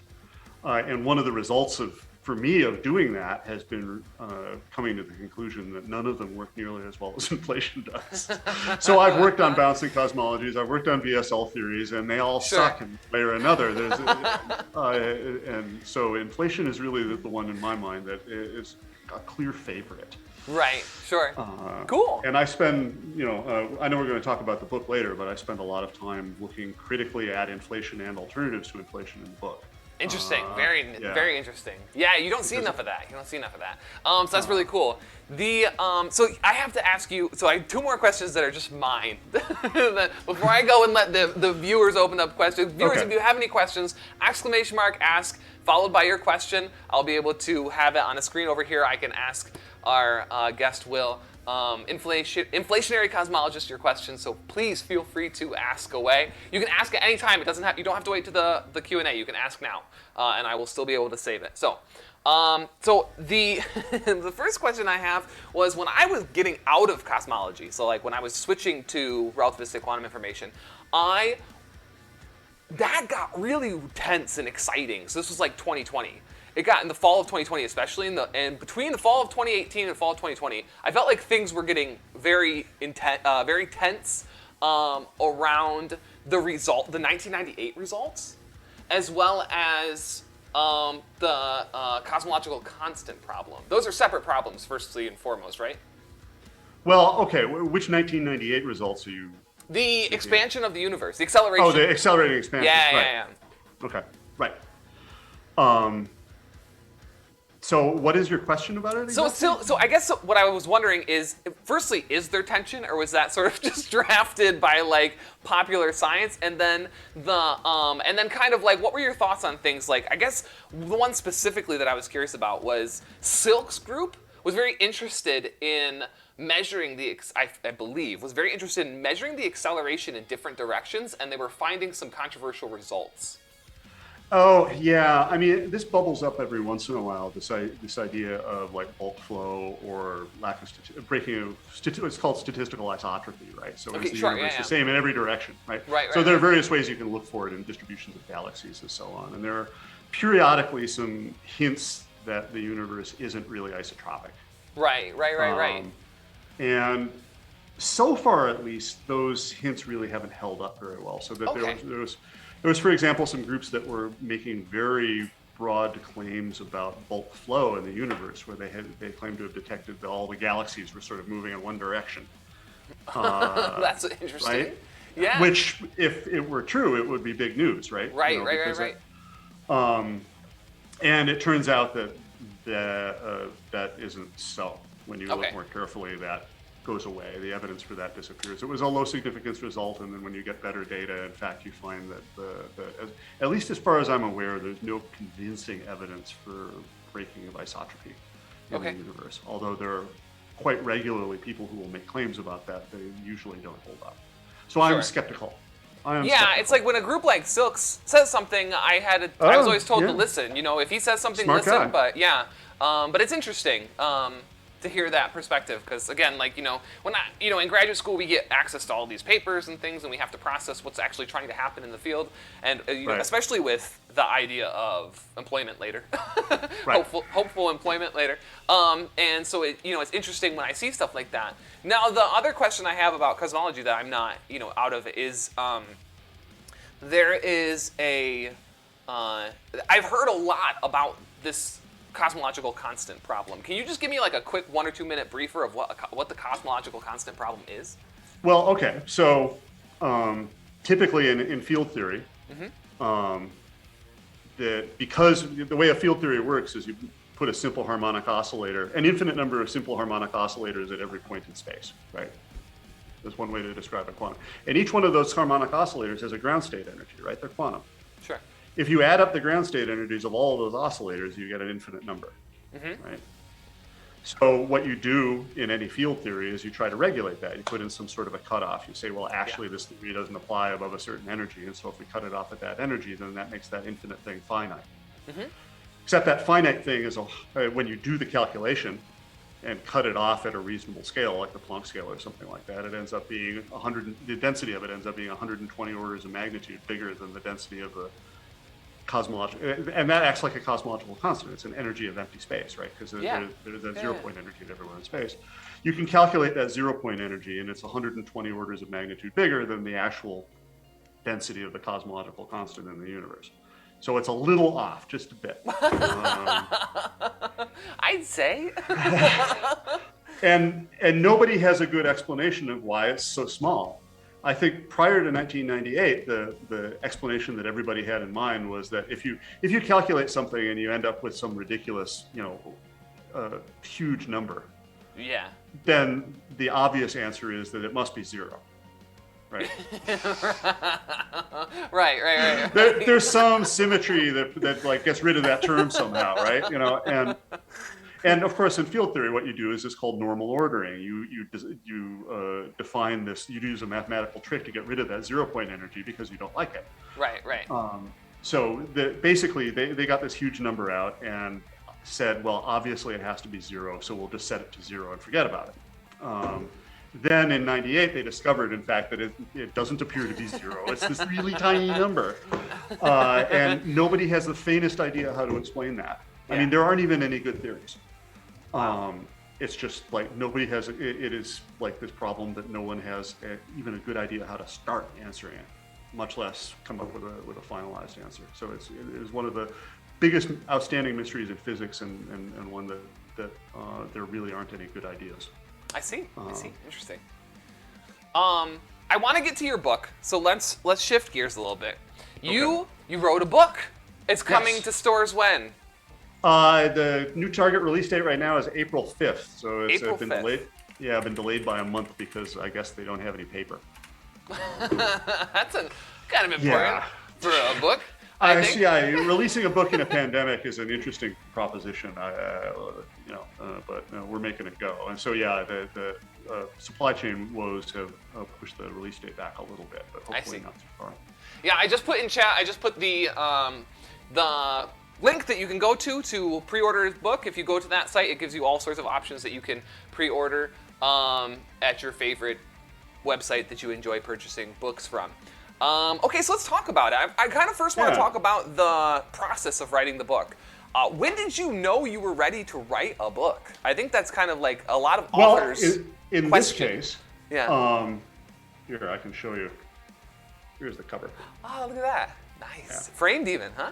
Is that framed or is that a Kindle? No, it's a tablet. Oh, I see. I thought you had paper and you framed it. No, I don't even have a paper copy of the book yet. Supply chain. So in this particular case, MIT Press got in touch with me and said, do you want to write a book? Oh, cool. On inflation. They said, we want someone to write a book on this subject. Nice. And so after a certain amount of hemming and hawing, I finally said yes, right? So these things go through a whole lot of proposal and peer review, right? Yeah. So you don't, so in this particular case, right, I wrote a proposal. So they got in touch with me and said, the first thing we want you to do is to write a proposal, write an outline of what the book's going to have in it, maybe a sample chapter or something like that, or at least some writing, and then they send it out to peer reviewers. So a bunch of colleagues in the field then review the proposal and say, oh, this is a good book to write, or you shouldn't take this book. Then you write the book. Anybody notable from your stories that reviewed your? It's anonymous. It's anonymous. I did. In some cases, you can just guess who the reviewer is. Like a paper, sure. Yeah, but the process is the same as getting a paper peer reviewed. It's anonymous review. I see. So there were like 4 or 5 people who did reviews of the proposal. Interesting. And then they actually send the book out when it's in draft form. When you have the whole book, they send it out again to other peers to review the book itself. Yeah. And say, no, you can't say that. This is wrong, or this thing, or you should change that. Still anonymous, though? Yeah. That's probably for the best. So in that case, once again, I knew some of the people that they sent it to, and I knew who they were. But writing the book itself took about a year, right? Oh, that's quick. Well, it's a subject that I know well. That's helpful. So it's not like I had to do a lot of outside research to do this, right? So this is just so right up the alley on my specialty that this is stuff that I've already written long review papers on and stuff. Sure. It's also a pretty short book. It's only like 47,000 words. How many pages does that equate to? It's a couple of hundred. Okay. I think. Sure. So the book was originally intended for a series at MIT Press called Essential Knowledge, which is they release them in paperback and they have them on all kinds of different subjects. It's really cool. They have all of these subjects. And then, so what they wanted was, they just give us a 40,000 word explainer on inflation, and they got a 47,000 word manifesto on Copernicanism instead, and they didn't quite know what to do with it, so they decided to release it as a trade hardback instead. So interesting. Who's the target audience for your book? This is general public. Right? Okay. So high school to college students should be able to read and understand most of the book. It's sort of written in the, I describe it a bit as a love letter to the first 3 minutes. So that the book that really had a lot of influence on this was Weinberg's book, The First 3 Minutes. Great. And you go back and read book. that, and I think you would have a hard time publishing that book, A, if you weren't Weinberg, and B, if you were trying to do it today. Yeah. Because that's actually a remarkably technical book. No, it is. Right? Like for a public book, I was like reading it and I had to like look things up in the middle, and I was just like, I thought this was supposed to be like a public. Yeah, and that was back in the day when you could respect your audience enough to we need a not lot dumb more it down of that, for them. And I sort of tried to adopt that philosophy in this book as well. So it's it's meant for the general public, but it is it's the real tea. It's not watered down.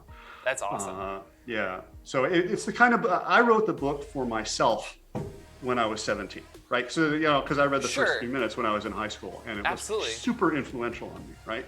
That was one of the books that really fired up my imagination and made me excited about doing cosmology.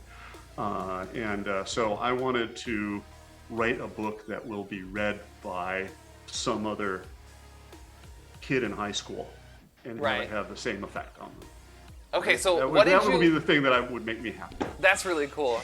So what did you mean, I guess, can you explain it briefly? Like, what did you mean when you said a manifesto to Copernican astronomy, right? What did you mean by that? Well, I mean, the book sort of started to, so I'm talking about inflation, right? And some of the big questions and big problems associated with that, right? And inflation is really a theory of the beginning of the universe, which is a huge question and a complicated one. And when I was writing the book, I was reading, I didn't read any other pop science books. I just completely, I did not want to be influenced by anything, right? So I didn't go back and reread the first 3 minutes or anything like that. I just wanted to have a complete blank slate. That's awesome, man. I even quit reading book proposals because I didn't want to be influenced by them, right? I don't want to see anything you've written. Because I'm afraid I would steal it, sure. It was unintentional, I swear. Or it would just muddle me up. So anyway, so I wanted it to be a blank slate and really have it be my own voice. But I was reading a lot of Giordano Bruno, right? The Renaissance philosopher and mystic. And realizing that a lot of the problems that Bruno was grappling with in 1600 were still problems now, and that these are the problems that inflationary cosmologists are trying to answer as well.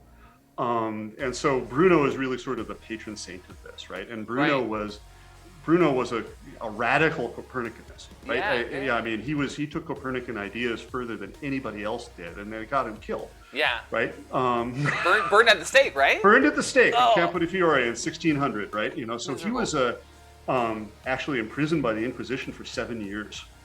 And an attempt to force him to recant, right? So he had a list of 8 heresies that the church was pressuring him to recant. And 2 of those 8, one of them was a belief in an infinity of worlds, right? So the title of the book is from Bruno. There it is. And the second one was heliocentric cosmology, right? These were 2 of the 8 charges that got him eventually executed by the Inquisition. But he was turned in by a friend who he was visiting, some friend.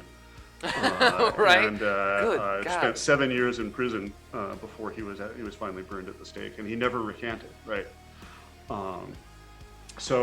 But he was writing about some of the same questions, and so Bruno, being this very radical Copernican thinker, was one of the first people to push the idea that if the Earth isn't unique in the solar system, then our solar system probably isn't unique either.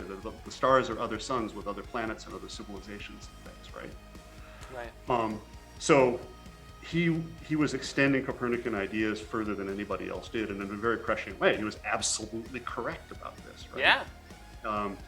And he also was concerned with, in another one so he wrote one of his books on the infinity of worlds was about this Copernican extension to Copernican ideas. The other book of his that I was reading was a Cause, Principle, and Unity, in which he worries about the problem of the first cause. So this was something that dates back all the way back to Wow. Aristotle, is that any Yeah. chain of cause and effect has to have a Right, first right. cause to it, right? Interesting. And these are really the same questions that inflationary cosmology puts in front of you. Yeah. Is that so remember I said that inflation replaces the initial singularity at the start of the Big Bang.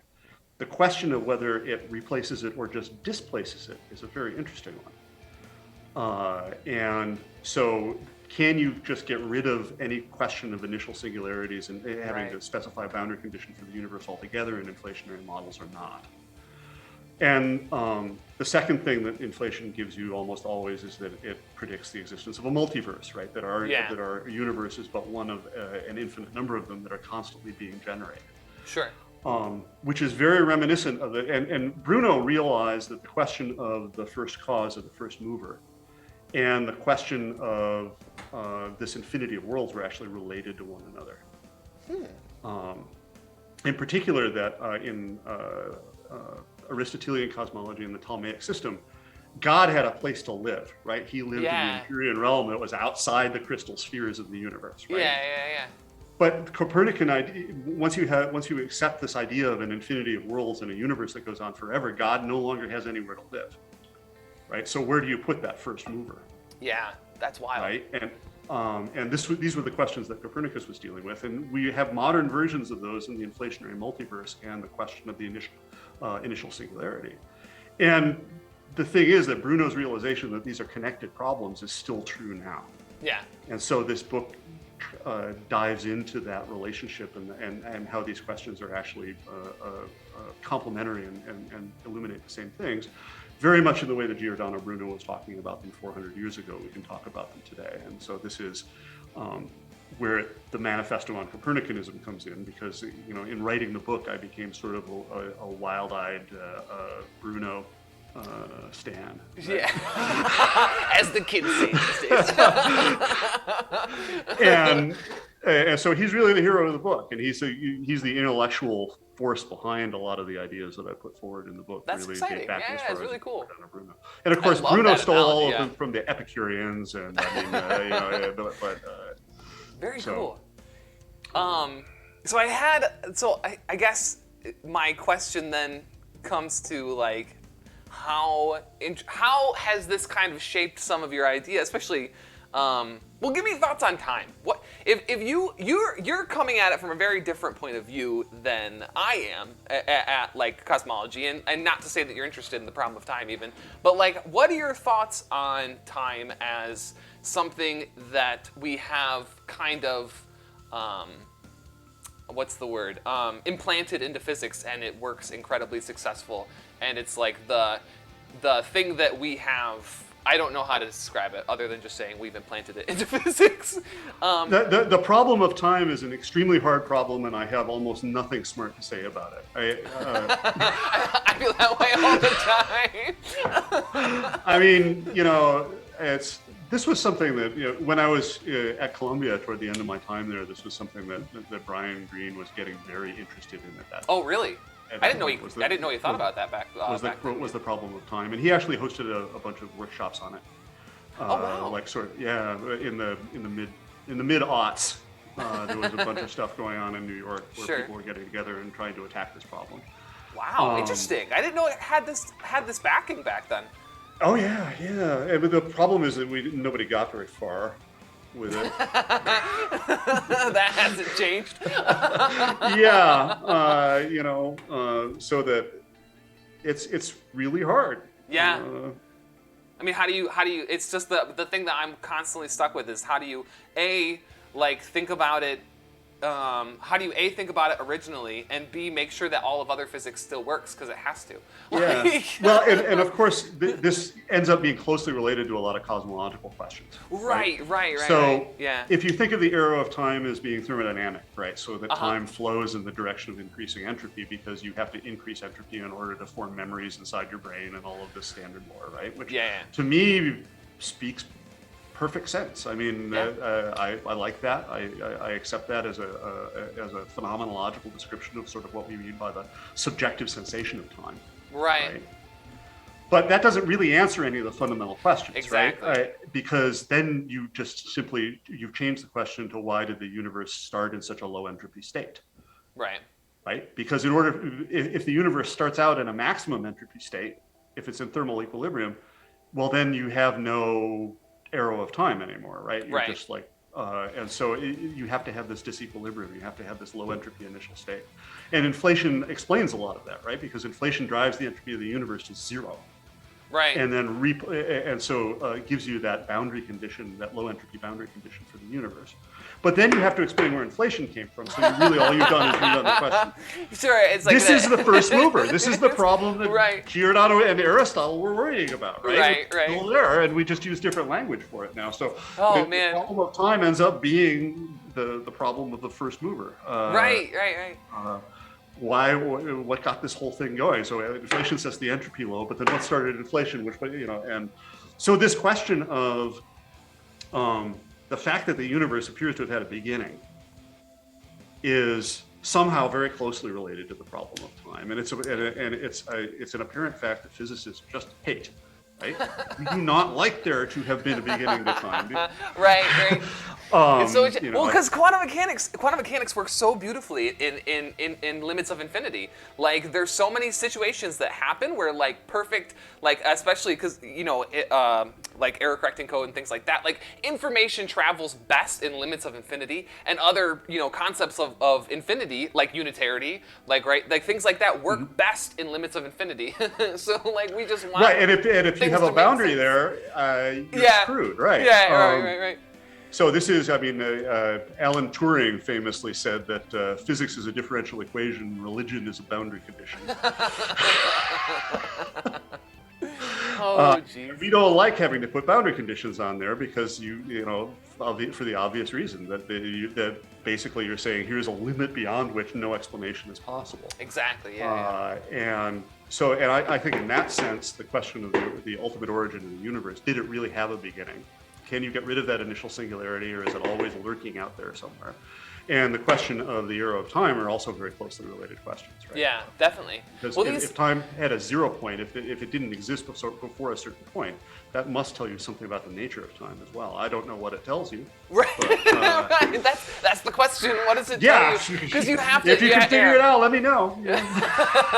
Well, I think that the recent exciting field that's like kind of coming back after being dormant for, I don't know what it was, 90 years or something like that, is this quantum thermodynamics. Like the original ergodic theorem that von Neumann said, wasn't officially brought back as like a real possible thing until 2010. So this quantum thermodynamics stuff is going to be really, really interesting. And then, of course, it's going to be, once we have a decent grasp on that, then there's going to be people who want to do cosmological quantum thermodynamics, and I'm excited to see that. That'll be interesting to see. Presumably, whatever preceded inflation is some sort of quantum state, right? Yeah, the assumption here is that the universe arose out of some fundamentally quantum mechanical system. But actually writing down a detailed model for that is extremely difficult, of course. Sure. And, so it's more of a vague wish than any sort of well-established theory, I think. Yeah, but there it is. Like, there's so many different ideas of that are out for young scientists to still work on. Like, that's like this is such a budding field still. Even physics. I wouldn't recommend just going straight into the problem of time. Pick something a little bit lower down on the totem pole for your first project, though. Yeah, it's like I joked the other day. It's like when I study time, it's wonderful because I'm never actually doing anything with time. It's always like studying something about information or quantum processes or something like that, and then just sort of sitting there wondering, like, okay, now how does this fit in? Oh, okay, well it doesn't. So let's just you answer big questions by answering a lot of small questions first. Yeah. And that's a good general rule of thumb. And I think in this case, I don't think that it's so useful to try just attacking the problem of time per se, but you tackle related things and start to understand them. Yeah, for sure. So we are almost at time, so I want to hit some questions before we have to go. Again, this is my guest, Will Kinney. He is an inflationary cosmologist. I'd be happy to stay on a little longer than 2 hours, too. Okay, absolutely. Well, we have a fair deal of questions here. And if anybody else has any more questions, again, type !ask followed by your question, and we'll get to it. I'm probably going to limit some of the users because I want to make sure that we can have everybody ask some questions, and I also don't want to keep Will too much past what we agreed on. So Will has been very gracious in offering his time for us to learn a lot. I've learned a ridiculous amount, and it's been a ton of fun. But let's get into some questions. Let's see here. Our first question comes from Puzzle Gamer. He says, I've had this question in my mind about the early universe and the idea that particles don't exist until they are detected and are in superposition. So on my stream, we're very careful about the word exist because most of the problems that people come up with are drafted because they are implying they're very, they want exist to be a thing that, physicists need to work around that word. So it seems that, again, this is Puzzle Gamer, it seems that there is never addressed as a problem of what brought the first particle out of superposition. So I guess the question so let's talk about this question a little bit because this is something that happens a bit.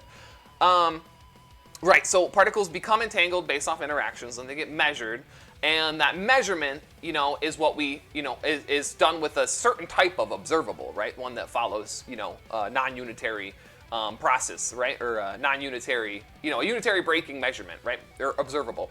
Then there's the question of, well, this observable is not something that has to do with us looking at it. That's not what an observable is in this case. It's just an observable in the most quantum mechanical sense of observable that there exists. So I guess the question should be something along the lines of, what type of entanglement was going on early in the universe as far as these particles interacting, and can you get a sense of what quantum mechanical processes could have happened that would cause these particles to either become entangled or not become entangled? This is, one of the big problems in quantum cosmology, of course, is like this question of the wave function of the universe. Right. So in any normal quantum mechanical system, you can divide it up into system and apparatus. Right. And it's the interaction of the system with the apparatus that forces it into a particular eigenstate of whatever observable you're doing, right? In cosmology, there is no apparatus. You can't, if you're trying to talk about the wave function of the quantum mechanical properties of the universe as a whole, there is no division into instrument and system, right? Right. And I think, at least as far as I understand the question, this is kind of what it's getting at, right? Right. Is that there is no person who's looking at this thing and forcing it to be some sort of classical, some sort of eigenstate. Yeah, some sort of classical system, sure. Right. And I really don't know that there is a lot that is understood about that, right? So this is a big question, is how to self-consistently describe a system by quantum mechanics that has no exterior to it. There has been some interesting work on these questions, and in particular about the idea of entanglement in the very early universe, right? So there is the question of whether or not, for example, you could detect entangled states during inflation by looking at the CMB. There's a lot of very recent work that has been done on that question, whether or not you could see signatures of early universe entanglement. But there are, the standard picture in inflation anyway, is that that things get stretched out to very large sizes. So inflation takes very small things and exponentially quickly stretches them to very big things. And in that process, quantum things become classical things. Right. So the non-commuting operators that are, give you an uncertainty principle for very high frequency wavelengths, things smaller than the size of the observable universe. When you stretch those things out to larger than the observable universe, those non-commuting operators now commute, and you end up with a classical state. So that inflation has this natural mechanism for taking quantum vacuum states and making them into physical classical states simply by dynamics. Wow, that's nifty. I didn't know any of that. Yeah, and it's and there's no real non-unitarity involved in this. It's just you write down a Klein-Gordon equation, you can solve it, and you can see how these things become essentially squeeze states, approximately classical states as they evolve outside. That's really nifty. So that process of classicalization you get for free in inflation. Yeah, sure. Right. Yeah. Cool. I don't know if that has anything to do with what was bothering the person asking the question. Yeah, I hope so. I hope so. When I was trying to translate it into something, I was so afraid that I was way off, because this is something that all of what you just said is news to me. So that's really cool, Okay. and really interesting. Earlier, I had this idea, and I was wondering the title of your book, right? How nervous are you about people misconstruing that as Everettian? Oh yeah, I think that's probably going to be a problem, especially Right? Because everybody's heard about the Yeah. Everett's many worlds, and Yeah. this is not that. I Right? know. It's These are actual physical universes, right? I think that may be a bit of a problem, at least for someone looking at it on the bookshelf. Yeah, I think they'll yeah. be very quickly disabused of that notion once they start reading the book. and they start hearing about Bruno. Very interesting. But yeah, it's the inflationary multiverse and the Everettian multiverse are just completely disjoint ideas, or almost completely disjoint ideas. One does not rely on the other in any way. Sure. Okay, add them all together. Ask, what are the prospects, if there are any, for proving inflation via the detection of primordial gravitational waves? I mean, that's kind of Right. one of the things that we all are told. If you find primordial gravitational waves, you will get inflationary theory. You will get a proven inflationary theory. Mostly, yeah. Okay. It's Mostly. so. Primordial gravity waves are predicted by every inflation model. They just come out, Okay. right? You always get primordial gravitational waves when you have inflation. The amplitude of those waves, how strong those gravity waves are, is not predicted, right? So Oh, no. they're there, but you don't know how big they're going to be. And in fact, it depends on the energy scale at which inflation happens. Okay. Right? So the higher the energy, the stronger the gravitational wave signal, right? Yeah. And so if inflation happens at the highest possible energy scale, around 10 to the 15, 10 to the 16 billion electron volts, then you're going to have gravitational waves that will be visible to upcoming experiments, right? So this is a holy grail. There are a bunch of groups at the South Pole and in Atacama and designing satellites and all trying to look for this signal. In fact, we're all familiar with BICEP 2 having claimed that they found them in 2014, Yeah. which made me briefly extremely happy because that's Yeah. pretty much a smoking gun for inflation. And of course, then it just turned out that they were seeing dust. And So are the computational GR people, the people that really made LIGO shine, the Franz Pretorius or whatnot, the group from Princeton and whatnot, are they Right. able to model these if we don't have a known amplitude? No, the calculation is quite straightforward. I mean, you don't Okay. even have to do numerical relativity for this. It's all Oh, perfect. really? Okay. Yeah. If you write down a Lagrangian, I can tell you what the amplitude of the gravity waves are going to be. Okay, cool. Right? And it varies from model to model. It's a model-dependent thing. So if you get lucky, we're going to see it. They're right around the corner. If we had been really lucky, we would have seen them already. Right. There are lots of models that predict gravity waves big enough that it would have been picked up by Planck. But so far, we haven't been lucky. All we have is upper bounds, and nobody really knows. So it could be that the next generation of telescopes are going to pick it up. Or it could be that the gravity waves are so small that we'll never see them. We don't know. Yeah. And the worst point is that it depends on the energy scale of inflation, but it depends on the energy scale of inflation to the fourth power. So if you drop the energy scale of inflation by a factor of 10, the gravitational wave amplitude drops by a factor of 10,000. Okay. Right? Oh. And that takes it from being easily observable to being never been seen. Right. So you just don't know. But it's true that if you did see them, that would be powerful evidence in favor of inflationary cosmology, because the ekpyrotic cyclic model, for example, doesn't predict a strong gravity wave concentration. Interesting. That'd be pretty wild, yeah. So Justin Culp asks, do you have any commentary, positive, negative, or enhancements even, for cosmological natural selection? I've heard of it in passing, and I always thought that it was interesting, but I'm an outsider in the field. This is Lee Smolin's idea, right? Okay. The idea that So there's this question of fine-tuning. Why are all the fundamental constants set the way they are? Sure. Right? And this is where people start to make anthropic arguments, saying that, well, in fact, they vary all over the place, and it's only in this particular super fine-tuned state that you'll have any life capable of observing them. Sure. I think that's a really bankrupt idea, and I think we should quit saying it. And I devote an entire chapter of my book to this question, right?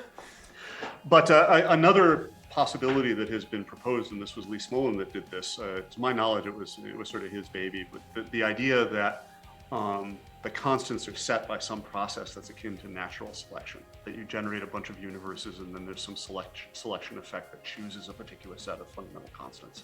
So not anthropic principle. This is not the anthropic principle. It's sort of a quasi-anthropic argument, but the idea is that the constants are driven that way by some sort of selection process. Interesting. And so natural selection involves two things. It involves random mutations. It involves randomness, right? So you have to have things that are varying randomly. And it involves selective pressure, right? You have to have some measure.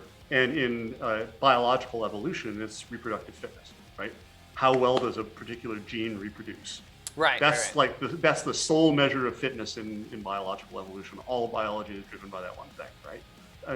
Biologists have their unified field theory. They have a theory of everything, and they have for 150 years. Physicists are still looking for one, so we should be jealous of biologists. Sure. The problem with cosmological natural selection is you have that randomness, potentially, like in string theory and things like that, with all the different string vacua.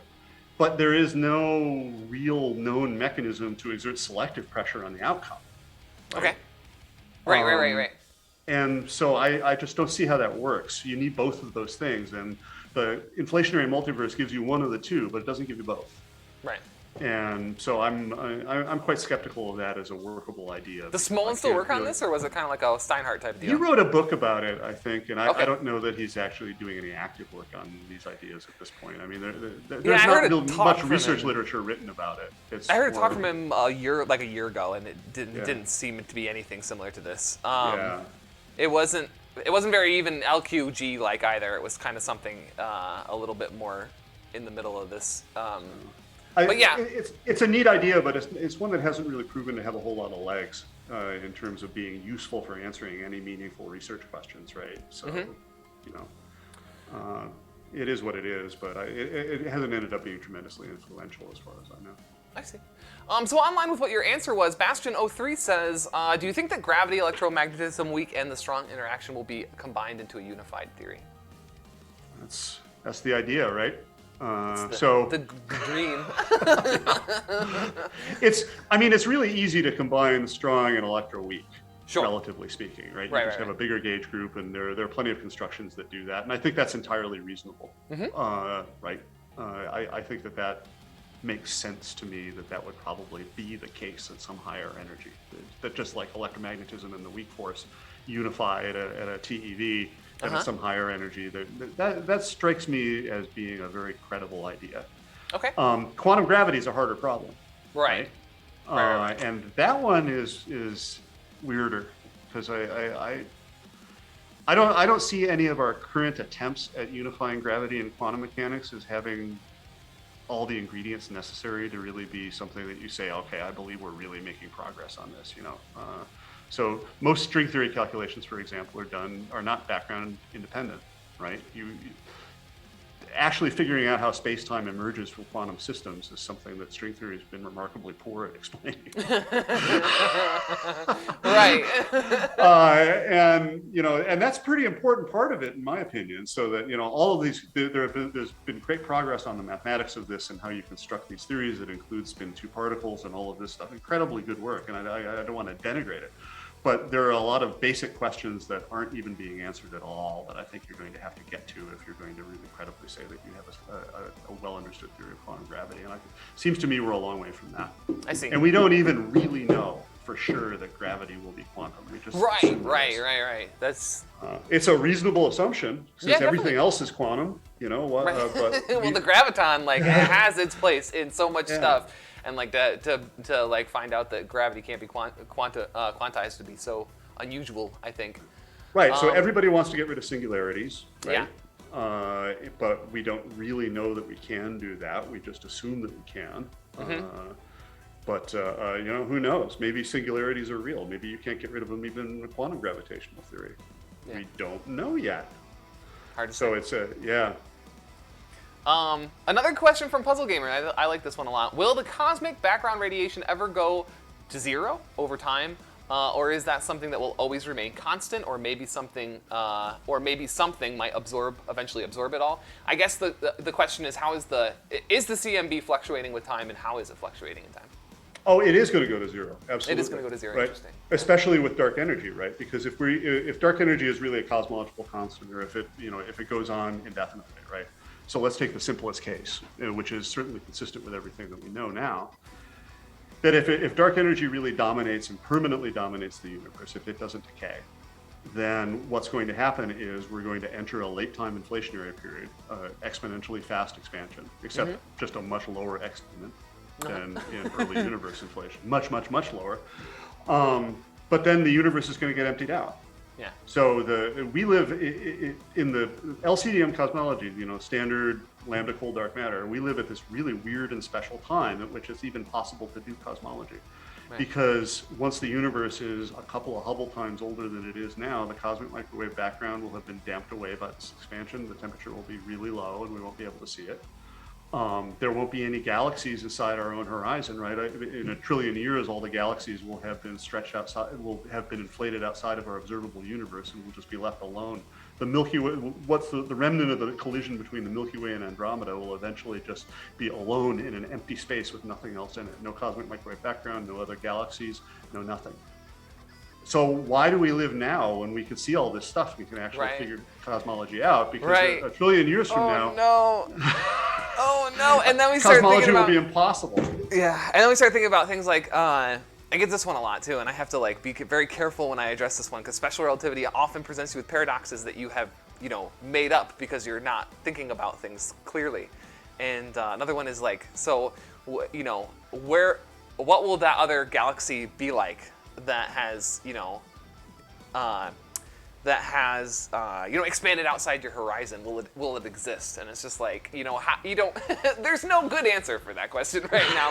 There's no good answer. Existence is very difficult to do physics in. So things like that, and what time will they be in?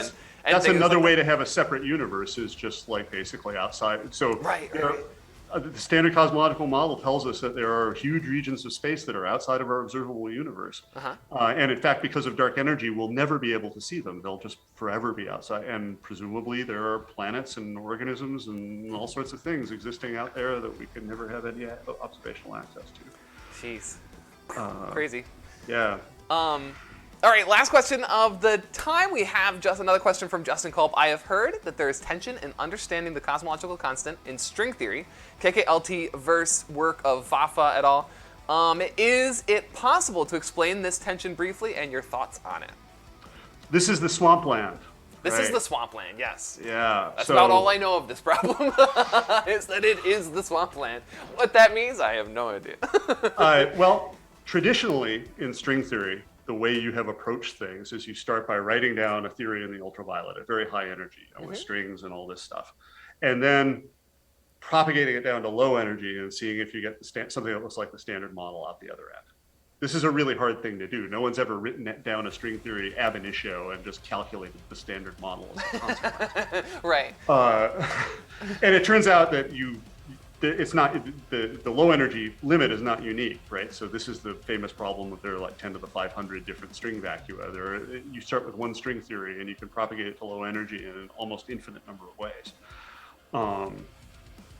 So what they have started doing in the past 10 years is look at these problems the other way around. So that's kind of a top-down approach, where you start with a high energy theory and you just work out the consequences. The swampland is sort of a bottom-up approach, where you say, I'm going to start with a low energy theory, and I'm going to write down a set of properties that my low energy theory must have in order to have a UV completion in the first place. Okay. So the idea is that there are all these effective theories you can write down at low energy, but only some of them will be consistent with quantum gravity at high energy. Right. And so they make these conjectures. Basically, they guess. educated guesses based on other things, sort of arguments about black hole entropy and stuff like that, about what kind of properties a low energy theory has to have in order to be UV completed, in order to have a quantum theory of gravity that corresponds to that in the high energy limit. And these are things like, basically, and one of the big, one of the more controversial swampland proposals is that basically anything that has a de Sitter state, anything that looks like dark energy, a cosmological constant, is forbidden, pretty much. So a dedicated swampland person would tell you that de Sitter vacua, a cosmological constant, does not exist in quantum gravity, period.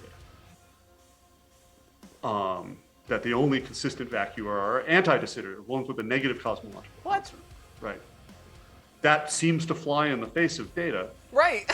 Like, right? Guys, we look up and we see,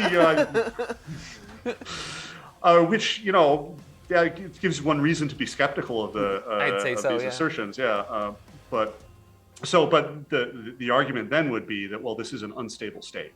Okay. Right? So that at some time in the far future, this cosmological constant is going to decay, and we're going to asymptote to a de Sitter space, but it's just temporary right now. So you have to add all of this extra machinery on the end of it in order to make this work from the point of view of phenomenology.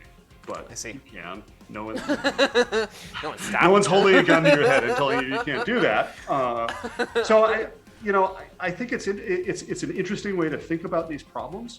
Mm-hmm. But on the other hand, it's quite speculative, and it's like, okay, so Vafa made a conjecture that is a reasonable thing for a reason A, B, and C, and it's related to other things we know in these ways. But that conjecture might just be wrong.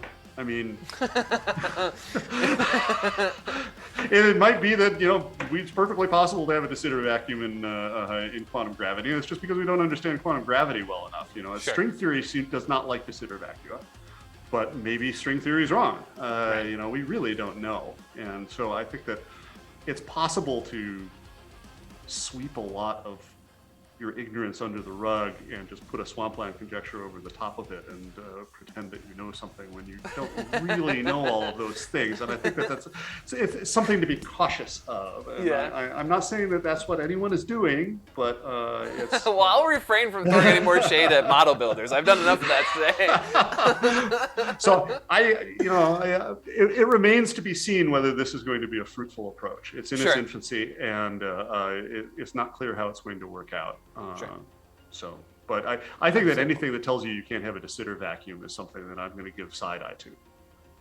Because de Sitter vacuum are my bread and butter. It's what I do for a living, right? So I just basically ignore these guys and still build de Sitter vacuum, and I just don't care. Very good. Very good. And on that note, we'll end our conversation. I want to give an extra special thank you to Will Kinney for coming on the program. Can I please get some claps and some hearts in chat for Will? This was an excellent conversation. You must go follow Will on Twitter. What's your handle? WK Cosmo, COSMO. WK is in Will Kinney, yes. There you go. and Cosmo, there we go. So if you haven't yet, please follow the link that Justin just posted and pre-order Will's book. It's going to be Buy fantastic. My book. It's a good book. I'm looking forward to it. I really am. But thanks so much. This has been a lot of fun. Yeah, thank you for coming on. I've learned a ridiculous amount, and I think the chat has as well. This has been super beneficial for me. I hope it has been for them too, but and hopefully it will be for you too. I've had a blast. You have do you have any more podcasts or anything coming up soon that these people can I'm going to be doing a podcast a week from Monday. The name of it is called Trend Following. It's mostly an investment podcast, actually, and I made sure that the guy understood it. It understands it's cosmological inflation and not economic inflation. That could be an awkward conversation. He did. He actually had read the book, and before he starts to draw all sorts of analogies. So I am hoping to do all the podcasts in support of the book as well. It's actually I haven't done many before, and it's a really interesting and different medium. Yes. This sort of long-form, unstructured conversation is its own thing, isn't it? Yeah. So I mean, you it's saw something that I'm still getting my feet wet. the amount of work that I put into my unstructured structure is it's just like I'm terrified. I mean, I did the first few I started out that way, and then I started like reading the paper too much, and I was like, okay, I gotta go a little bit more unstructured than that. But so far this has been a blast. So thank you again. Please go. Thank you. Go pre-order the book, follow Will on Twitter, and I will see you on Wednesday where we're going to do some classical field theory and some other fun stuff like we always do. I will see you back here, 1 p.m. Wednesday. See you then. Thank you, everybody. Goodbye. Thanks very much.